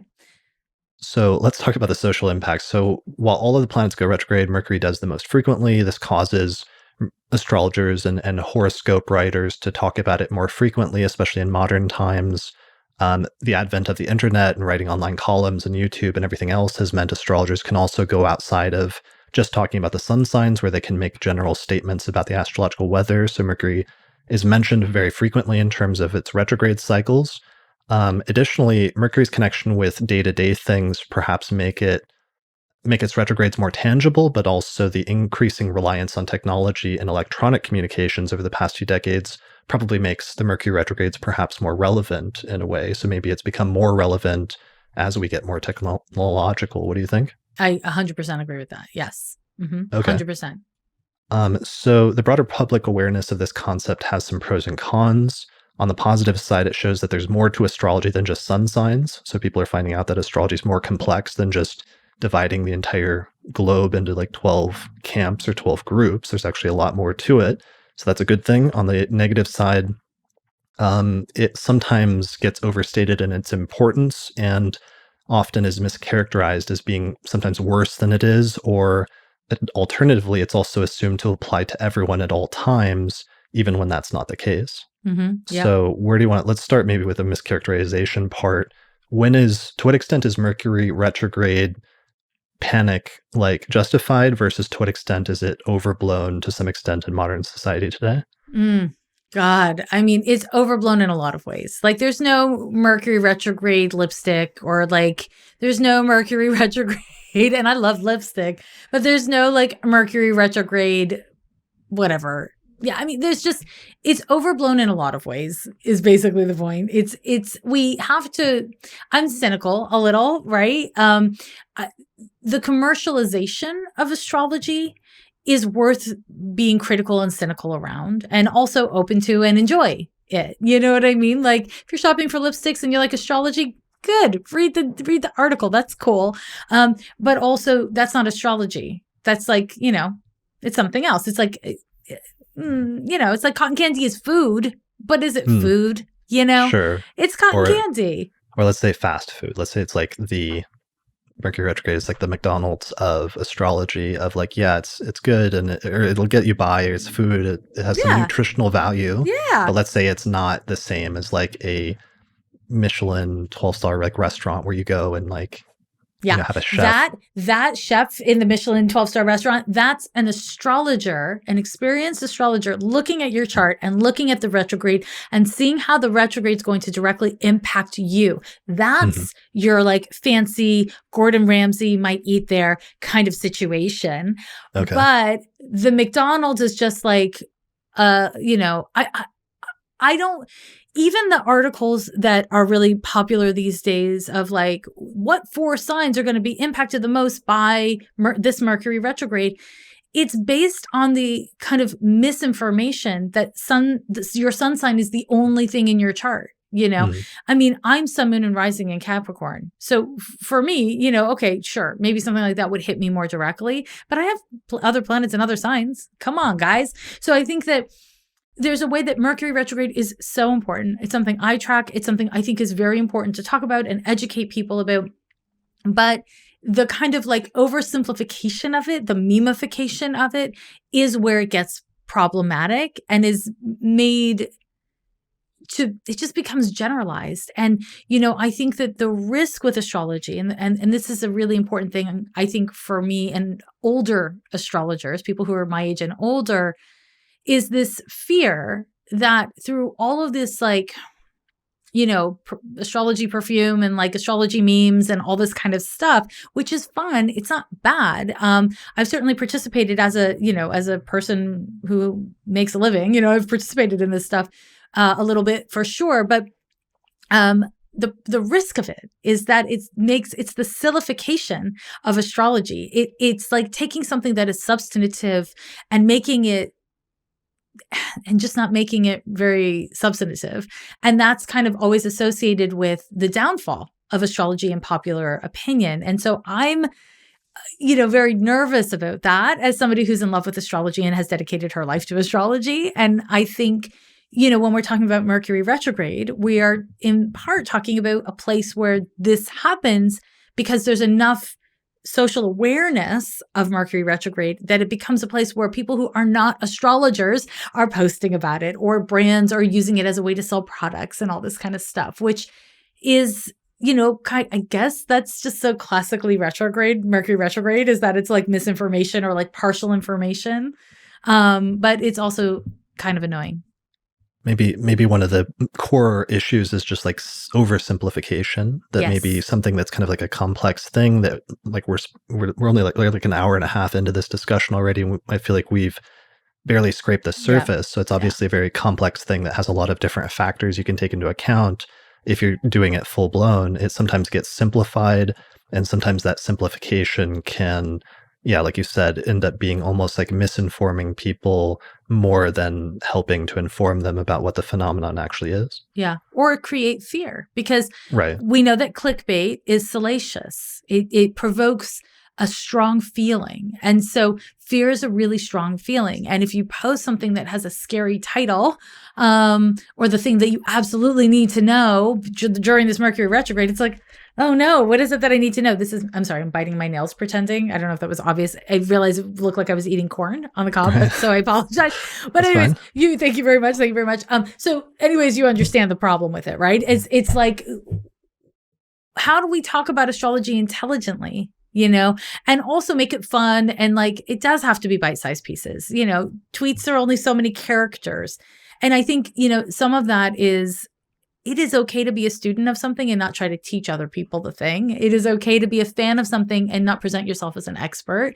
And I think that more astrology fans need to hear that, because there's a lot of things that we want to post about because they're important to us, but there's a risk of posting misinformation. And I think it's something for us all to pay attention to in this time. Well, first of all, in a Mercury retrograde time, it's a good time to reflect on this concept. But then in general, this is a time of great propaganda. And I think we can think about that in terms of like, politics and all these kind of crazy things that are happening, but also in terms of like how we might put out information that we actually don't know if it's accurate or not, and we all do it. Everybody does it over the course of their lives frequently. So it's something to seriously consider. And again, Mercury retrograde is a great time for that. Yeah, totally. All right. So underlying point is a few things. Just that Mercury retrograde, it's not the only thing going on. There's other things going on in the sky. So there's like a Mars retrograde happening right now as well, and that's huge. There's, Mars squaring Saturn. There's the And pileup Pluto. and Pluto. There's 3 planets in Capricorn forming a triple conjunction right now, like Saturn, Pluto, and Jupiter. So astrology is more complex, especially mundane astrology, where there's so many different moving pieces, and it's applying to the entire globe instead of one individual. So there's that. There's different, even though there's a very wide spectrum of different ways that Mercury retrograde can work out that we've just outlined. Some of them will be more pronounced during certain retrogrades, like technological issues during this one with Mercury stationing retrograde and opposing Uranus 3 times. Or earlier this year, I think it was like February and March, there was a Mercury retrograde in Pisces conjunct Neptune. And there are some of the issues with miscommunication or disinformation or misunderstandings or different things like that, I think were more prominent, right? Oh, yeah. And also more psychologically, anxiety, a sense of overwhelm, a sense of like helplessness and hopelessness. Whereas this Mercury retrograde, because of Uranus's involvement, I think is much more associated with like impatience, the kind of anxiety that is related to impatience and, an irritability of like, I just need things to change. I need them to move along. And I would also add to that, because of those markers that we saw at the start of the retrograde and the end of the retrograde, we're also looking at like Mercury opposite Mars, Mercury square to Saturn, and the implications of it, which call for kind of a sense of consequences for what you do or what you don't do. So within all of this, Mercury is maybe egging us on in a way. And there will be a time for consequences, and it will come quickly, because I really do think that when Mercury forms a square to Saturn in the retrograde, we will see consequences for our actions, not just our attitudes, which is more classically Mercury. So I think this is a really impactful and important Mercury retrograde. And again, I keep on wanting to kind of like bring in that Mars retrograde because I can't help myself. But ignoring that as much as I can, I still think it's a very impactful retrograde. And the fact that Mars is retrograde at the same time makes it more kind of action-oriented and actionable, for better or worse. Yeah, definitely. All right, let's talk about when will Mercury retrograde be important for you personally? So that's another piece of misinformation, I think, or a misunderstanding that goes around as a result of Mercury becoming more prominent as a concept, is the misassumption that every time Mercury goes retrograde, that it's going to be personally relevant for you. And that's not always necessarily the case, but instead, some Mercury retrogrades are more important for certain people and others are less important. Or sometimes, like a Mercury retrograde will happen and you will get some of those classic things in your life, like things will go haywire and there'll be miscommunications or something like that will happen. Other times you'll have a retrograde happen and it'll come and go and not, it won't be like anything to write home about, right? Yeah, absolutely. Yeah. Okay, so that's important that people understand that. Um, what are some ways in which a Mercury retrograde can be more important for a person, or how could you tell as an astrologer when a Mercury retrograde is going to be more personally important for them versus when it's not?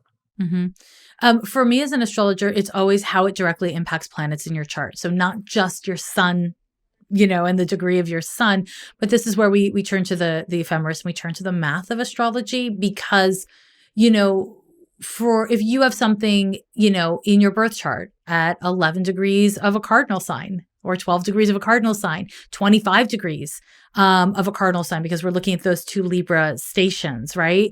At those two individual degrees, it's going to be a strong aspect, and it doesn't have to just be your sun. So when Mercury or any retrograding planet directly activates a transit to your birth chart, you are going to feel that. And it's going to not just impact that one point, but it's going to reverberate and trigger all of your natal aspects. So as an example, if you have, let's say, something at 11 degrees or 12 degrees of Libra, when Mercury crosses that point, it's going to not just activate, let's say it was Saturn, it wouldn't just activate your Saturn, it would activate all of your natal aspects to and from Saturn.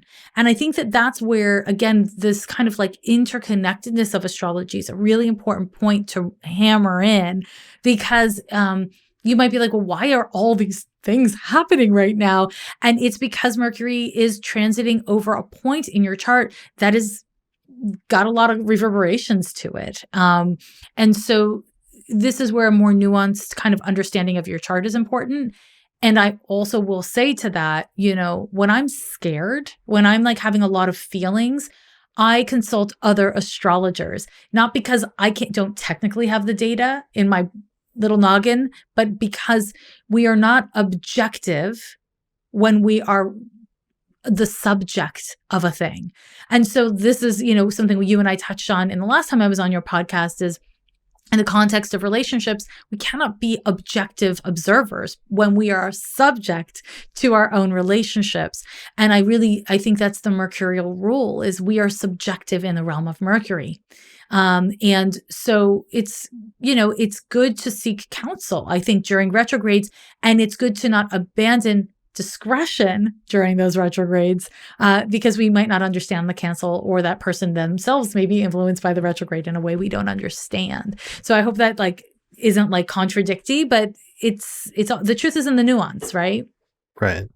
Yeah, that's a really good point. So that's probably the primary rule then for figuring out if a Mercury retrograde is going to be important for you, is seeing if it is going to either station retrograde or station direct on an important, especially personal planet in your chart, or let's say on the degree of one of your angles, like the degree of your ascendant or the degree of your midheaven or what have you. So this Mercury retrograde, for example, stationed retrograde at 11 Scorpio.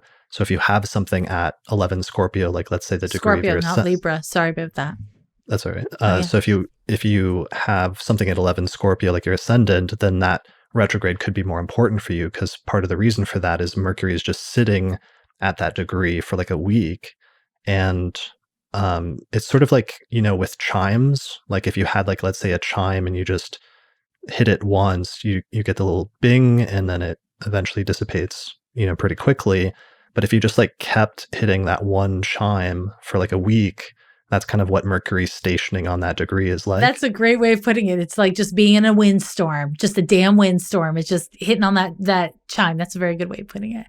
Right. I will add one thing to that, though. The way I practice astrology, I would say if Mercury or any planet hits an outer planet, I see that as a very big deal. And I see that as triggering your psychology in a much deeper way. So for me, any kind of personal planet forming a transit to an outer planet in the nativity, I'm going to pay a great deal of attention to that because I find it really triggers our deepest inherited issues.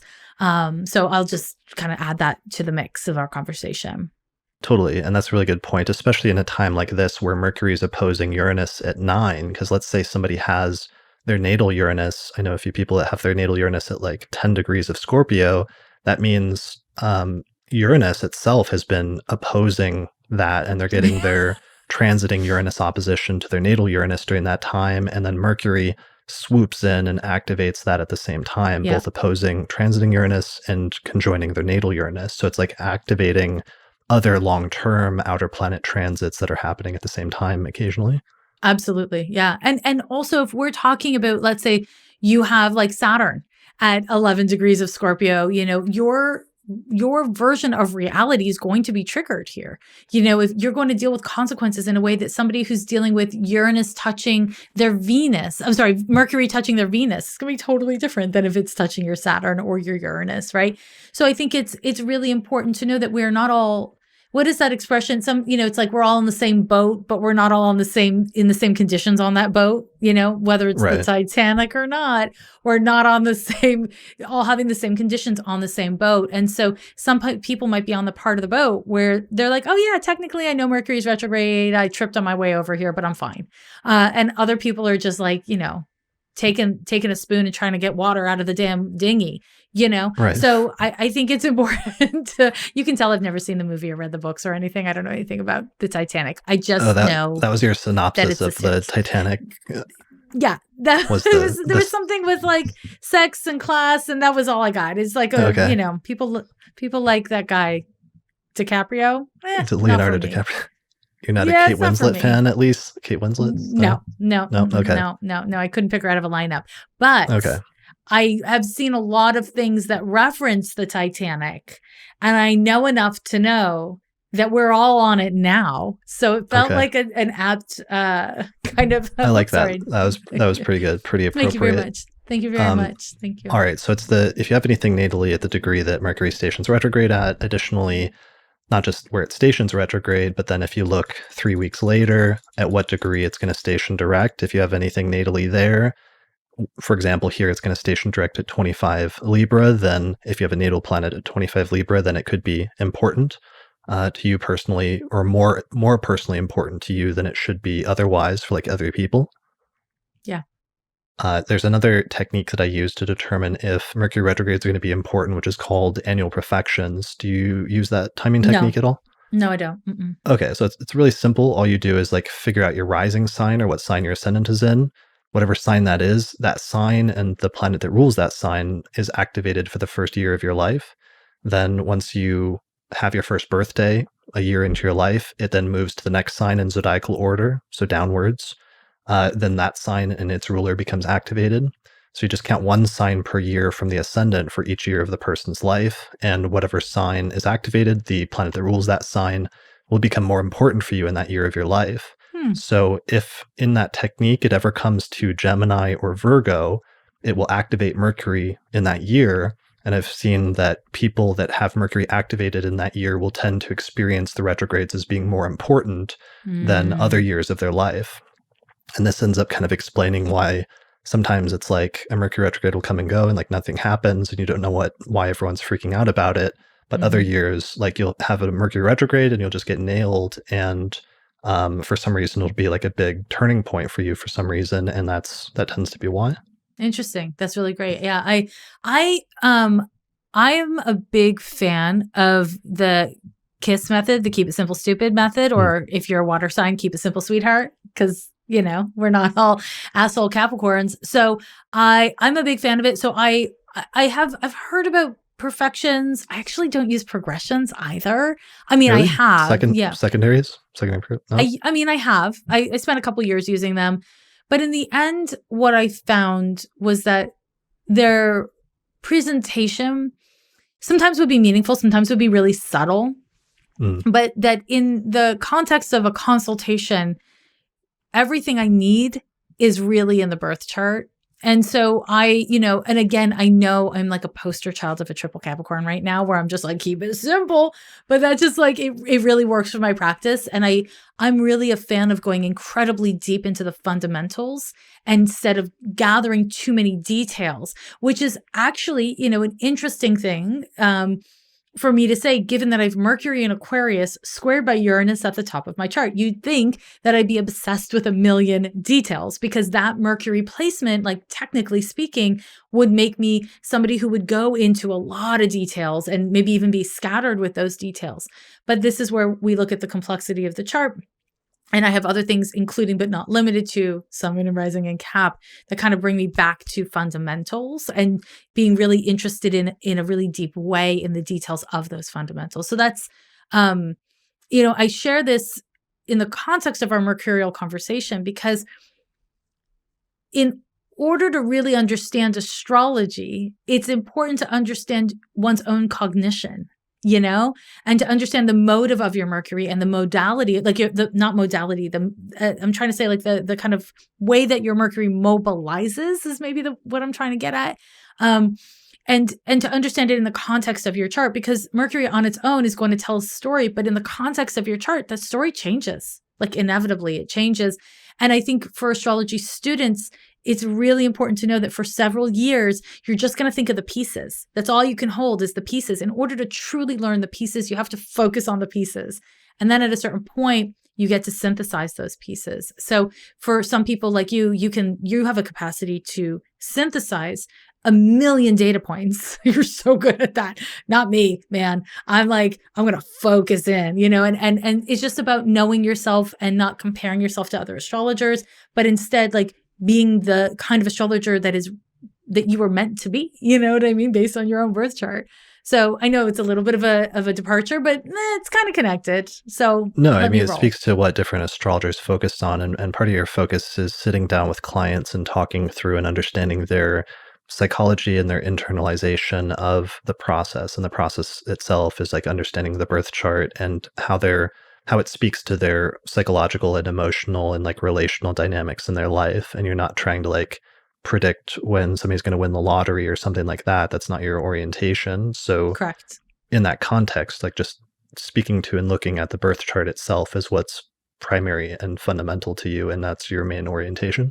Yeah, that's right. That's right. And, more and more I am practicing mundane astrology, but even in something like I just released a talk I gave on the Voting Rights Act of 1965. It's fascinating. And I'm not saying my talk was fascinating. I'm saying like the topic is fascinating. Right. And I pulled charts from like 1700s and looked forward, up until like 2030.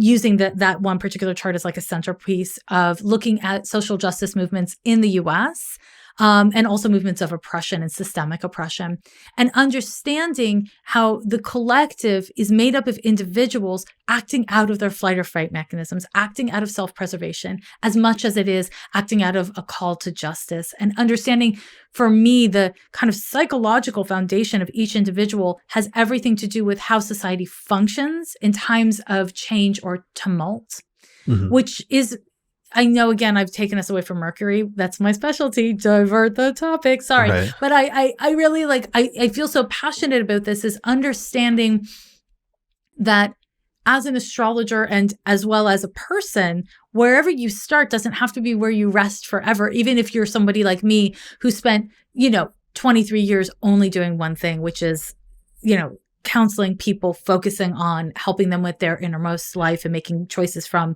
a healthy place. And it's transitioning into more mundane work, but my foundation is really in human psychology. So it's like, I think it's really important to know that whatever it is that you're looking at in your own birth chart, whether it's Mercury, the complexity of it, whatever it is, you have a whole lifetime to change and grow in your practice or in your embodiment of your birth chart. And it's just, I don't know, for me, it's really cool. And because I'm talking to you and I talk to so many other younger astrologers, I feel like it's an important thing for me to always reiterate. It's like we change. Our charts change with us. We change. And holding space for that, and to use your word, which is the perfect word for Mercury, having flexibility with your own self, with others, with kind of like your like slow times and your fast times, I think is a really valuable thing for all humans.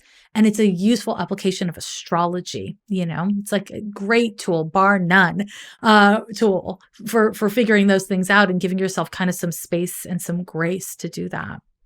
Yeah, that's a really good point, that you'll go through different phases as an astrologer and maybe different eras of like what you're interested in and focused on. And the field is so vast that there's something for everybody to focus on, and they may even change focuses at different points during the course of their life.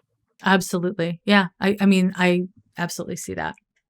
All right. So there's last section or two. Let's try and squeeze in. How are you doing for time? Like, do you need to go? We like started an hour late. I know you need to. No, I'm okay. Let's do this. That's Okay. what we do. We're here. All right. Let's do it. So one of the last things: when to do stuff versus when to delay. So when should you try to reschedule versus when should you go with the flow? I guess we've talked about this a little bit, but I wanted to bring it up as an important thing to speak to generally to like the public or people with like a little bit of Mercury retrograde knowledge, but not super advanced of, you get different advice from different people or just depending on what sources you look at. And I feel like there's like a healthy version of like Mercury retrograde knowledge, and there's probably like an unhealthy or even detrimental version of Mercury retrograde knowledge. And it's I don't know if there's any hard and fast rules about knowing, exactly what's healthy versus what's not, but maybe exploring that in terms of possibilities a little bit, just in terms of like, at what point is putting off doing something crucial and sensible and appropriate versus at what point is it going too far or almost like being neurotic to put everything in your life on hold for like 3 weeks? I think this is such an important question because really what we're talking about is common sense, right? Right. And there's no astrology for common sense. You just got to practice, and I think that it's really important. If it's like, I have a meeting with somebody about this project we started and, it takes a lot of focus and there's no time frame on it, but, she really wants to do it, so I should do it. Yeah, you can put that one off. If it's like, I need to buy a car, my car is broken, I'm walking everywhere. I shouldn't buy a car because it's Mercury retrograde. Buy a goddamn car. Just read the contract. Don't just assume everyone's cool. Like, shop. Like there was I have a really funny example of that from earlier this year. Bear River, who was on the podcast earlier this year, had to buy a car during a Mercury retrograde, and it was during the start of the retrograde, and he tried his best to like pick a good chart for it, but he had to just go ahead and do it, and he did it, and he got the car. He thought it was going to be all right. But then a few weeks later, the dealership wrote him and said that they were reneging on the deal, and they were taking it back, and they wanted to repossess the car due to some like bizarre thing that I've never heard before, where the dealership just decided like they couldn't finance it or like something weird. Some fine print bullshit of Mercury retrograde. Yeah. But like, luckily he said after driving for a few weeks, he decided he didn't really like the car anyway. So he's kind of fine giving it back. And then he got a different one elsewhere. So that's a retrograde example. And it's a perfect retrograde example. And it's a perfect example of how, like, you got to live your life. I think that that's really like, you have to live your life. And if Mercury is retrograde, I mean, I have done everything you're not supposed to do. I've had major purchases, I've signed contracts, I've started businesses. I've done literally everything you're not supposed to do during a Mercury retrograde. And usually something goes a little off. Not always, but usually something goes off. And I say, of course it did. It's a retrograde. I'm a genius. I knew that. And I just deal with it. And I think that that's the thing is like, you can wait for the perfect time and you can cast charts for the perfect moment. And what does that do? That's the thing to really ask is like, what does that do? Because if you're trying to get ahead of problems, but you're not learning the lesson, you're just going to have to deal with that problem sooner or later anyways. There's a reason why Mercury goes retrograde. There's a reason why we have delays. It's to teach us how to cope. So learn to cope with problems, learn to cope with delays, learn to cope with contracts, learn to cope with communication, be a better listener, be a better reader or speaker or whatever it is that you're learning. And I think that this is the thing that people miss is that these things happen for a fucking reason and it's an annoying experience, but just know that basically, if you can avoid incurring consequences that you're unwilling to cope with, that's great. But otherwise, just live your life and have common sense. And if you are a person without common sense, then be meticulous in reviewing contracts or agreements. That's my take on it.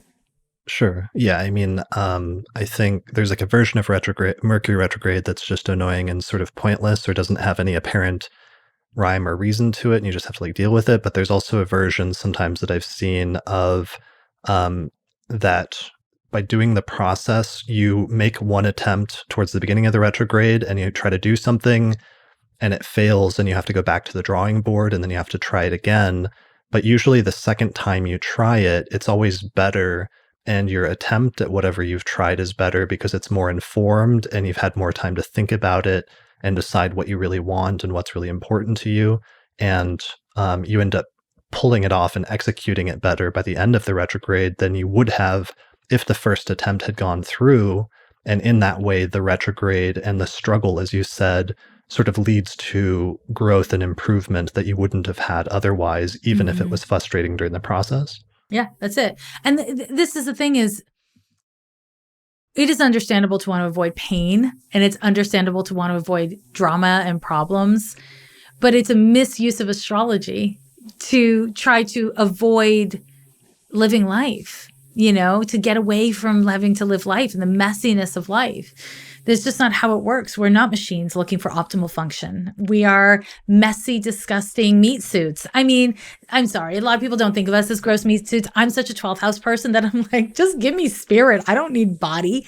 But, we're a mess. We're supposed to be a mess. It's something I just said on my podcast the other day is like, bodies are made to break. They are flawed and they are meant to be flawed. The human condition exists inside of the human body and it is flawed. It's meant to be flawed. So it's about how we learn how to be in our flaws and be in our struggles.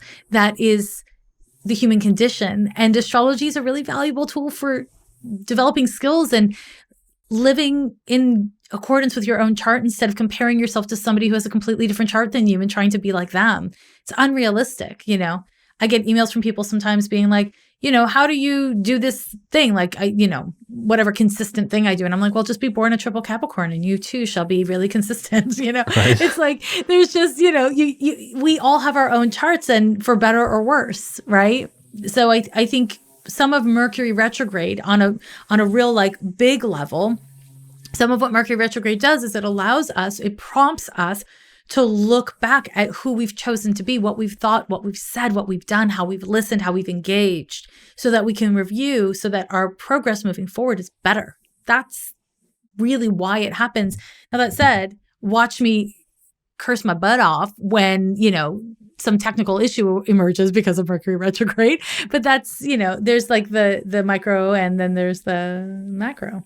Yeah, there's got to be room for both. So, but Yes. It brings up the issue, and there's no, unfortunately, to answer everybody's question who sent in this question, there's no really clear answer, dividing line between when you should definitely try to delay something or put something off or like absolutely not do something during a Mercury retro versus when you shouldn't put your life on hold for 3 weeks, 3 times a year whenever Mercury goes retrograde. So some people sent in questions like, is everything started during a retro doomed? No, so the answer is no. Answer is obviously no. Yeah. The other one that's kind of like that was somebody sent in a question that said, is it bad to start relationships during a Mercury retrograde? And another person, yeah, so those are actually, we'll stick with those two. So those are the types of questions that sometimes come up is people hear so many negative things about Mercury retrogrades that they start thinking you shouldn't do or shouldn't try to do anything during those times. And sometimes we'll like not schedule things like major things like weddings or what have you for one. Where do you come down when it comes to like things like that? Okay. Here's the first thing about that. Okay. Weddings. To me,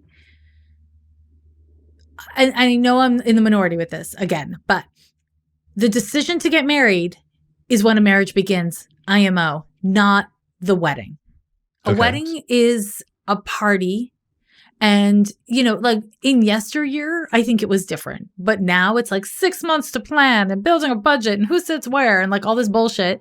Right. And so I actually believe the engagement, the decision to commit to marriage is when I want to cast a chart.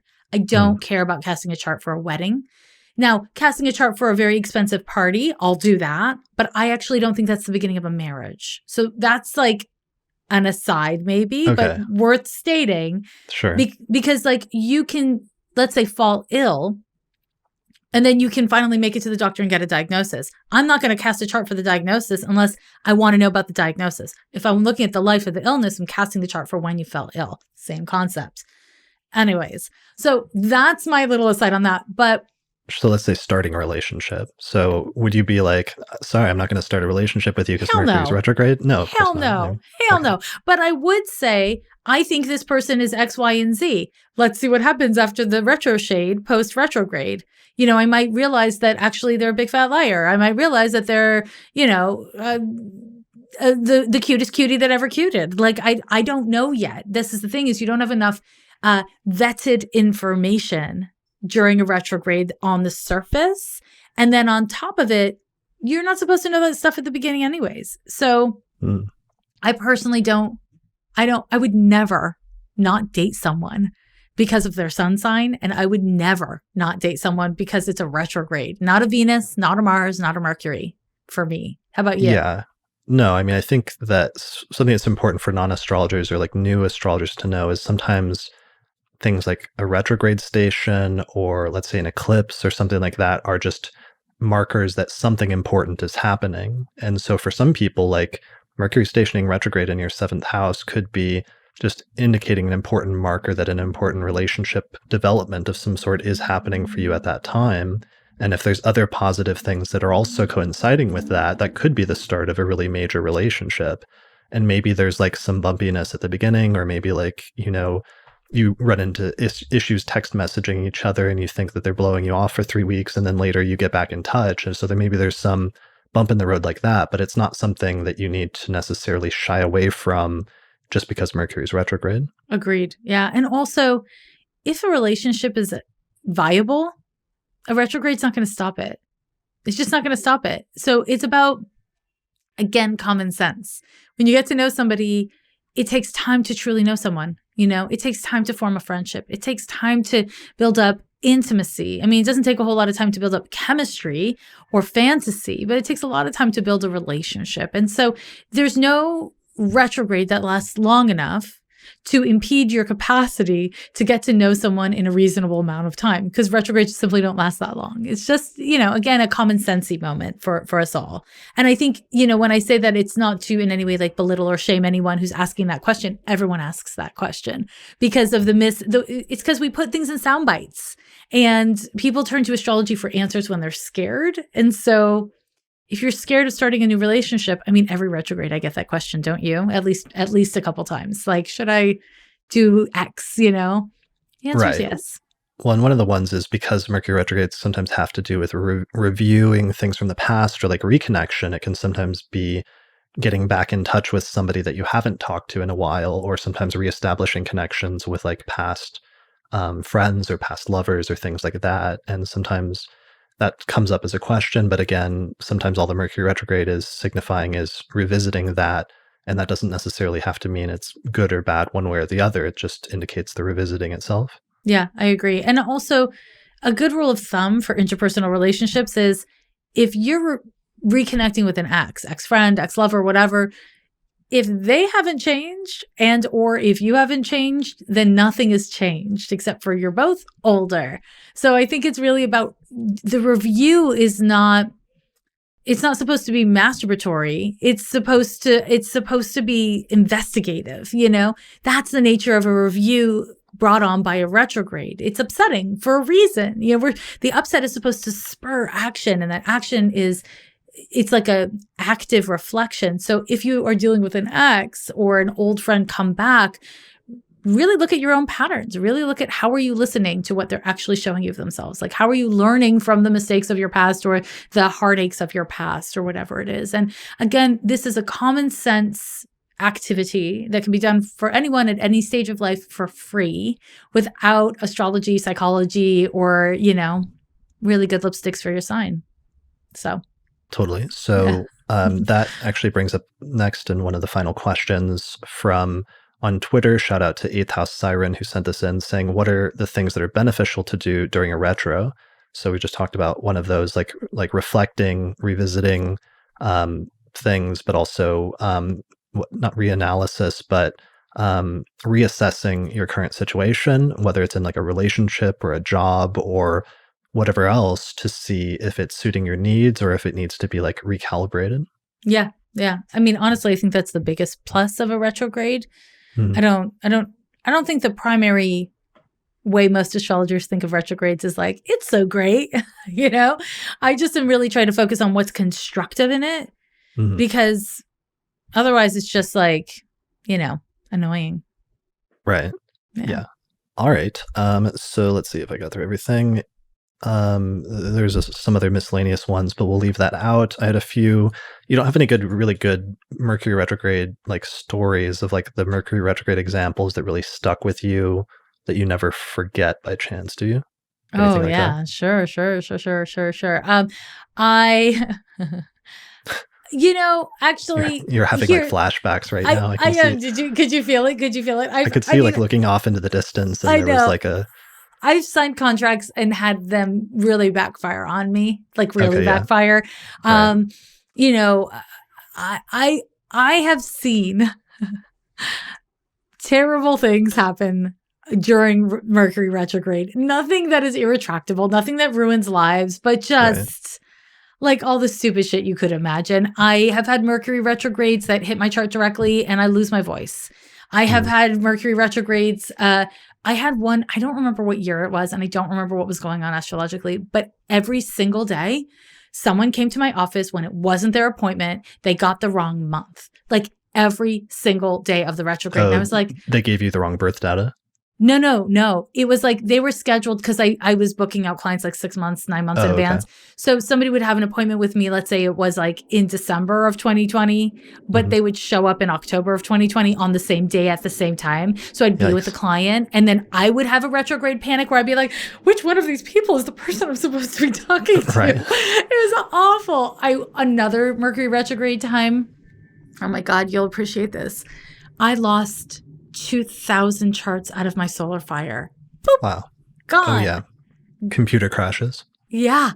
It was awful. It was tragic. And it taught me the value of backing up my computer, which I still don't really do Sure. because I'm an idiot. So I've had lots of Mercury retrograde problems. But again, life, Sure. How about Right. you?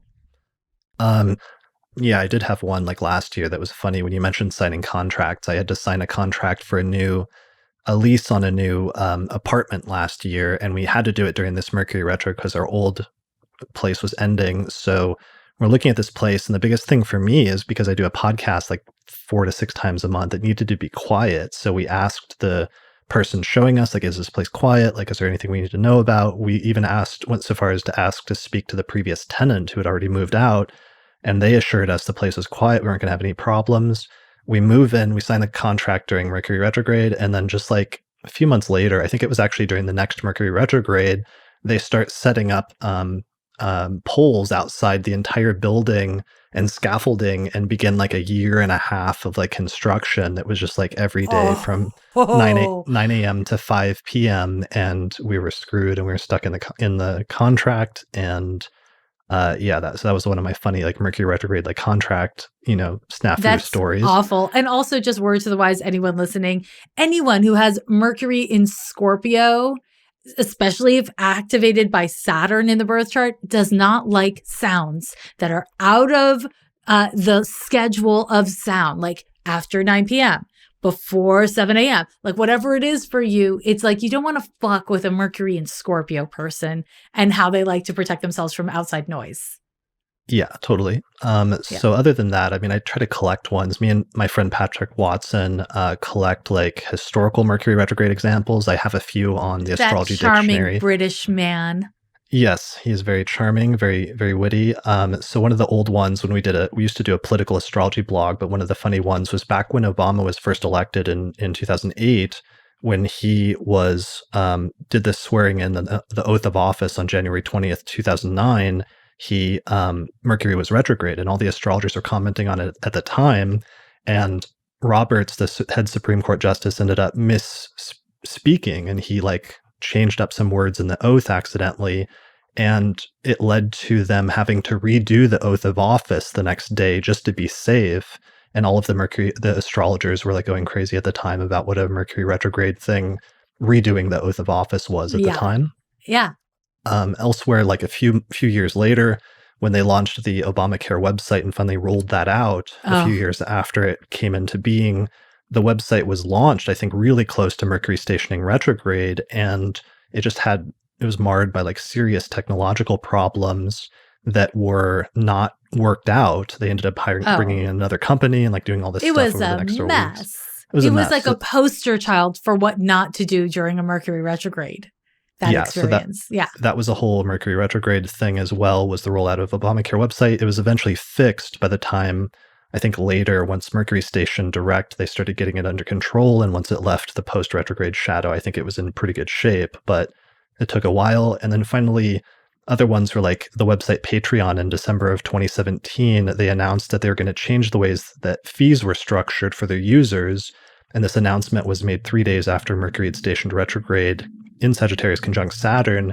And it was like immediately met with like widespread opposition from users. And eventually on December 13th, a week or two later, Patreon announced that they were retracting the previous plan. And they said, we messed up. We're sorry. We're not rolling out the fee change. So they had to take it back and like go back to the drawing board, basically. Wow. Yeah. So those are just a few little anecdotes, a little example to give you an idea of what we're talking about and to give you some like concrete ways that this sometimes plays out, not just in personal lives, but also in the lives of like larger entities and like organizations and things like that. Mm-hmm. Yeah. And again, I think it's really important if you're listening and you're an astrology student to really notice that shit happens. It's how you cope with it. It's how you recover. It's how you engage and what you learn. It's not about avoiding shit. It's about coping with it, intelligently and effectively. So don't fear the retrograde if fear sparks a lack of common sense. Definitely. Yeah. For me, fear sparks a lot of common sense. So I enjoy fearing things, but that's not for everyone. Sure. Yeah. Well, all right. So to wrap this up and bring this to completion. So originally I was going to like then say, okay, let's talk about the current retrograde. We've kind of done that, but we're going into the second half of the current Mercury retrograde, and we're going to see what happens on election day, especially this year. And if it's going to be like a repeat of 20 years ago when Mercury did the same thing stationing, or if it's not, there's a lot going on right now over the next couple of weeks. Mm-hmm. But if I'm being honest, I am more concerned about the Mars retrograde in the context of the election than I am about Mercury, because Mercury retrograde, it's a boner. Again, a sad boner, but a boner. And we've coped with it before. It's recounts.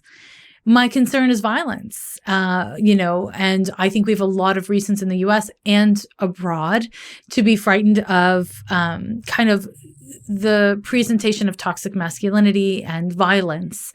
And violence is something that doesn't just happen with physical harm. There's a lot of ways of talking about violence, like it is an act of violence to intimidate or coerce or put hands on, but putting hands on another is not the only form of violence that exists, right? And so I think it is a concern for me to see these two things kind of at once, because the double whammy could create so much chaos that it sparks collective problems, but also on a more personal level, how each individual responds to fear and uncertainty. It throws them into their Pluto, right? It throws them into their flight or fight mechanisms, or fear, Saturn. We can talk about it from lots of the outer planets' perspective, but from my perspective, most people become self-interested and conservative in the face of their fears. And if we have scary election stuff, people will be more self-interested and more conservative. That's my concern. And this is a time for being more engaged and empathetic, because having this stellium, and I know I'm taking us away from Mercury, please don't get mad at me, but you can get mad. It's okay. I'm okay with you being a little mad. But the thing about this stellium that we have with Jupiter, Saturn, Pluto in Cap is that there is a risk that we compromise our humanity while we seek to find answers to our systems. And that is further reiterated with, Mercury is going to be is it going to be in Scorpio or Libra? Now I'm scared I'm going to fuck it up. It's going to station direct in Libra at 24, in Libra, 25 right, Libra. Right. Yeah. And then Mars is retrograde still in Aries. So it's engaging with that Capricorn stellium. So we can't see it as separate. And also it's the individual versus us, like it's me versus us, right? And it's how that shows up in public. So I think that these things are all very concerning. And to look at Mercury retrograde in the context of the election, kind of like in isolation, is to miss the whole story. And so, I don't know if that's very helpful, but, there's so much more that we could say about this chart. I mean, we could spend the next 2 hours talking about this chart. We could, right? Yeah. Yeah. Well, and maybe we'll have to come back again and talk about it more, especially once we get closer to or once election day happens. Yeah. I mean, there's going to be obviously reviewing and reflecting as a country on our election, our electoral process. Like, is this working out or is it not working out? There was a lot of that 20 years ago. I mean, you remember like the hanging chads in Florida and a lot of stuff like that. There's a lot of questions about like, how is voting working and is this antiquated? Do we need to update certain systems? And the Supreme Court did update something. Didn't the Supreme Court have to like weigh in on this? I think something like that happens. Yeah, I mean, what happened was it was like up in the air for like 6 weeks, and then eventually they were doing a recount in Florida of the votes, and part of it was due to that hanging chad thing of like what counts as like a correct vote, or if you don't staple the paper all the way through, is it still a vote or is it not? And all of this just nonsense, sort of like fine detail things. But then eventually, I think what happened in December of 2000 was the Supreme Court stopped the recounts, which meant that if they stopped the recount, then it would automatically go to Bush, and that's how everything was sort of decided. So there's going to be that. There's also going to be reflecting. I mean, on obviously November 3rd, as a Mercury retrograde stationing direct and coming out of the retrograde, is sort of reflecting on the past 4 years and sort of how politics and how the country has gone and where the electorate is, like what voters decide, is that the direction they want to keep going? And is the reflective period coming out of that we stay the course, or is it that you take something back? Is something changed? Is there a change in direction at that point? Is one of the other questions. Mm-hmm. Yeah, I think associated with that is also worth naming that there's greater awareness in the populace of the U.S. since Trump's first election of the Electoral College. I think more people are aware of it now than they were before because of how he took office and how he won.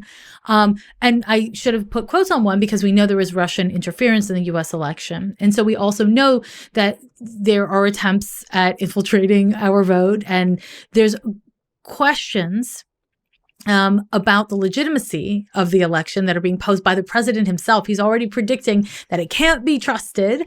So there's like a lot of misinformation, mixed information. It's hard to know what to trust. And in a time of chaos where it's not possible to know what to trust, Mercury opposite Uranus in the Mercury retrograde, then nothing's true. If we can't trust any truth, then there's no truth. And this kind of chaos is exactly what you don't want during a presidential election, when the USPS is being compromised, when we know the Pluto return of the US is coming. Like I could create a massive list of like when all of these things in context. So I think that we are going to see a lot of questions and not a lot of answers for a long time, honestly. And I think it's important that each individual participate, in the system, and to do so in a way where they're conscientious of how their Mars is functioning. So how we're being defensive, how we're being aggressive, how we're standing up for what's right, how we're being courageous. These things are really important, I believe, at this time. Definitely. And in that context, I want to give a shout out to and make sure people visit your website at zodiacthevote.com and check out your Mercury Retrograde Survival Guide, where you actually got a really great guide for voting and making sure you're registered, hosting a ballot party, and like lots of other things. Like, what are some of the Yeah. other things that you go into in this guide? So there's like a lot of links within this. There's links for state by state laws for like, so you don't have to like try to look at every state. You can just be like Colorado or whatever. There's some progressive voter guides if people are looking for, I mean, I don't know how progressive they are. They're more like liberal democratic voter guides. There's what to do if somebody's perpetrating intimidation at your polling place, how to find your polling place. There's what clear step-by-step instructions on how to fill out your ballot. Also, kind of adjacent to the vote, there's information about like if you want to call a senator or a representative, what do you say? We have a video. It's like less than 3 minutes long about how to do that. We also have, of course, information about Mercury retrograde, Mercury station direct on the 3rd. There's articles about the two on this website, but there's just, so many resources, and we tried to make it in the style of horoscopes. This is intended to be accessible to horoscope readers, people who are like, oh, I use like, whatever CoStar, but I don't really know how to read a political website. Cool. We got you covered. And then also, if you're like interested in seriously nerding out, I uploaded my talk on the astrology tab of that website that I gave at the Astrology Summit recently about the Voting Rights Act of 1965. I uploaded that talk so you can, watch it, or you can go to my website and you can read it, so that you can basically see the astrology behind voter suppression and how it's activated now, and kind of the markers of what's coming next. So if you're an organizer, if you're a concerned citizen, if you're in politics, it's a great resource to spur conversation and hopefully research, But, I did it during a Mercury retrograde, so maybe I'll find out something was totally fucked up. But, I like in that talk was like, I think I said like 12 times, like, this could be wrong. You should do your own research, please, because I'm aware that there's 2 retrogrades. So that margin of error or my capacity to miss something is greater. So I made allowances for it and I named it. And I'm not bragging. I'm just saying like, this is like a way to work with the retrogrades. It's to just be like, hey guys, I don't know. Like nobody knows it's a retrograde. We'll see, Yeah, well, I love one of the things that in this checklist, and one of the things I love about the checklist is that you kind of give people a guide to not letting Mercury retrograde stop you from voting by giving very simple, like common sense, but what could turn out to be very important advice, like bring an ID, like bring your ID, because that may be necessary and required in order to vote. And you don't want to stand in line for like 6 hours on election day, get there, and then realize that you left your wallet at home or your purse with your ID at home. And therefore your Mercury retrograde thing ends up being like not being able to vote just because you forgot your ID or something like that. Exactly. And like the instructions around like, make sure to put the date on your ballot. Make sure that you use a black or blue pen. Like a lot of people don't know this. A lot of people are first time voters, or they've just not voted by mail before. And there's like a lot of small things, very mercurial, detailed things that go into voting. Unfortunately, voting is hard. It shouldn't be hard. I read a ton of politics. I'm really motivated by and interested in social issues and political issues. And it took me for damn ever to fill out my ballot and to get my vote in, because I was just like doing all this research and cross-referencing lots of websites. A lot of people aren't going to do that. Like a lot of people are just not that interested, or they don't have the time and the resources to like whatever. I also live in the state of California where there's a ton of progressive voter guides. And if you live in a different state, there might not be any or many progressive voter guides if you are also a progressive, which I know lots of people aren't. But,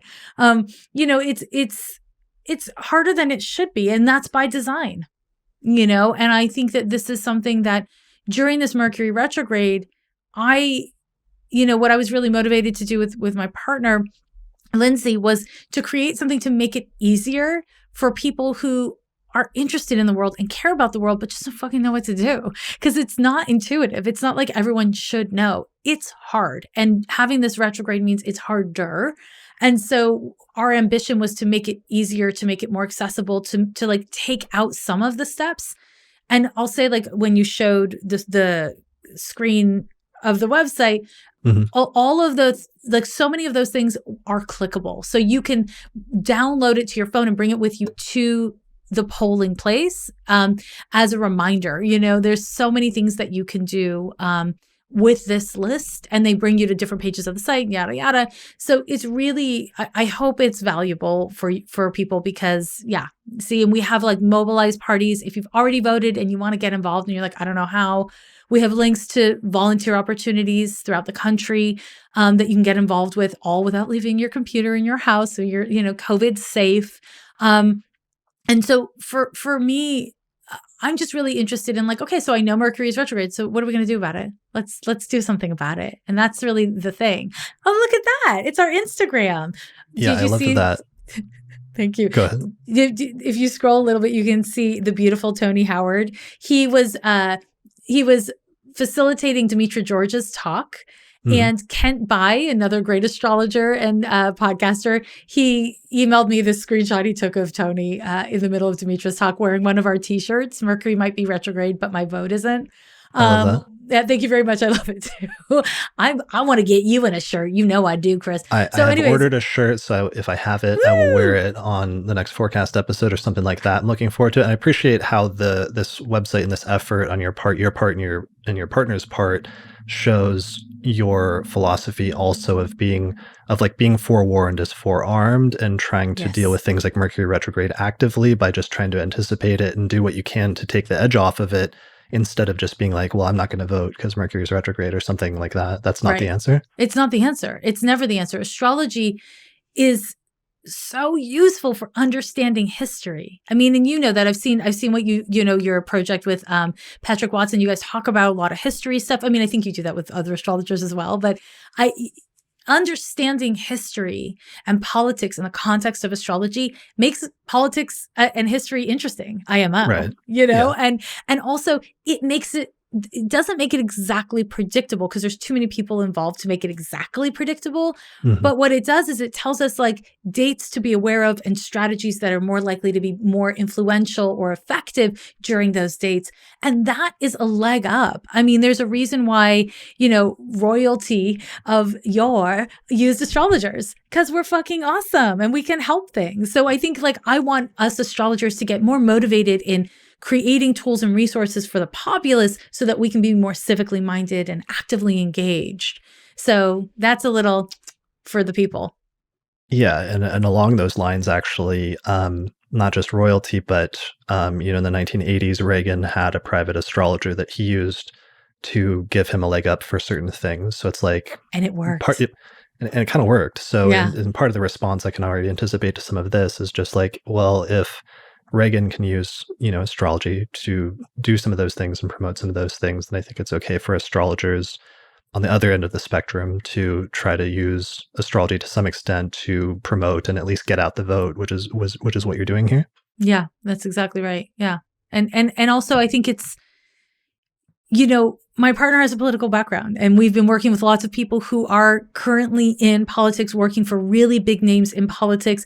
And what we have found is that they're all into astrology, like all of them.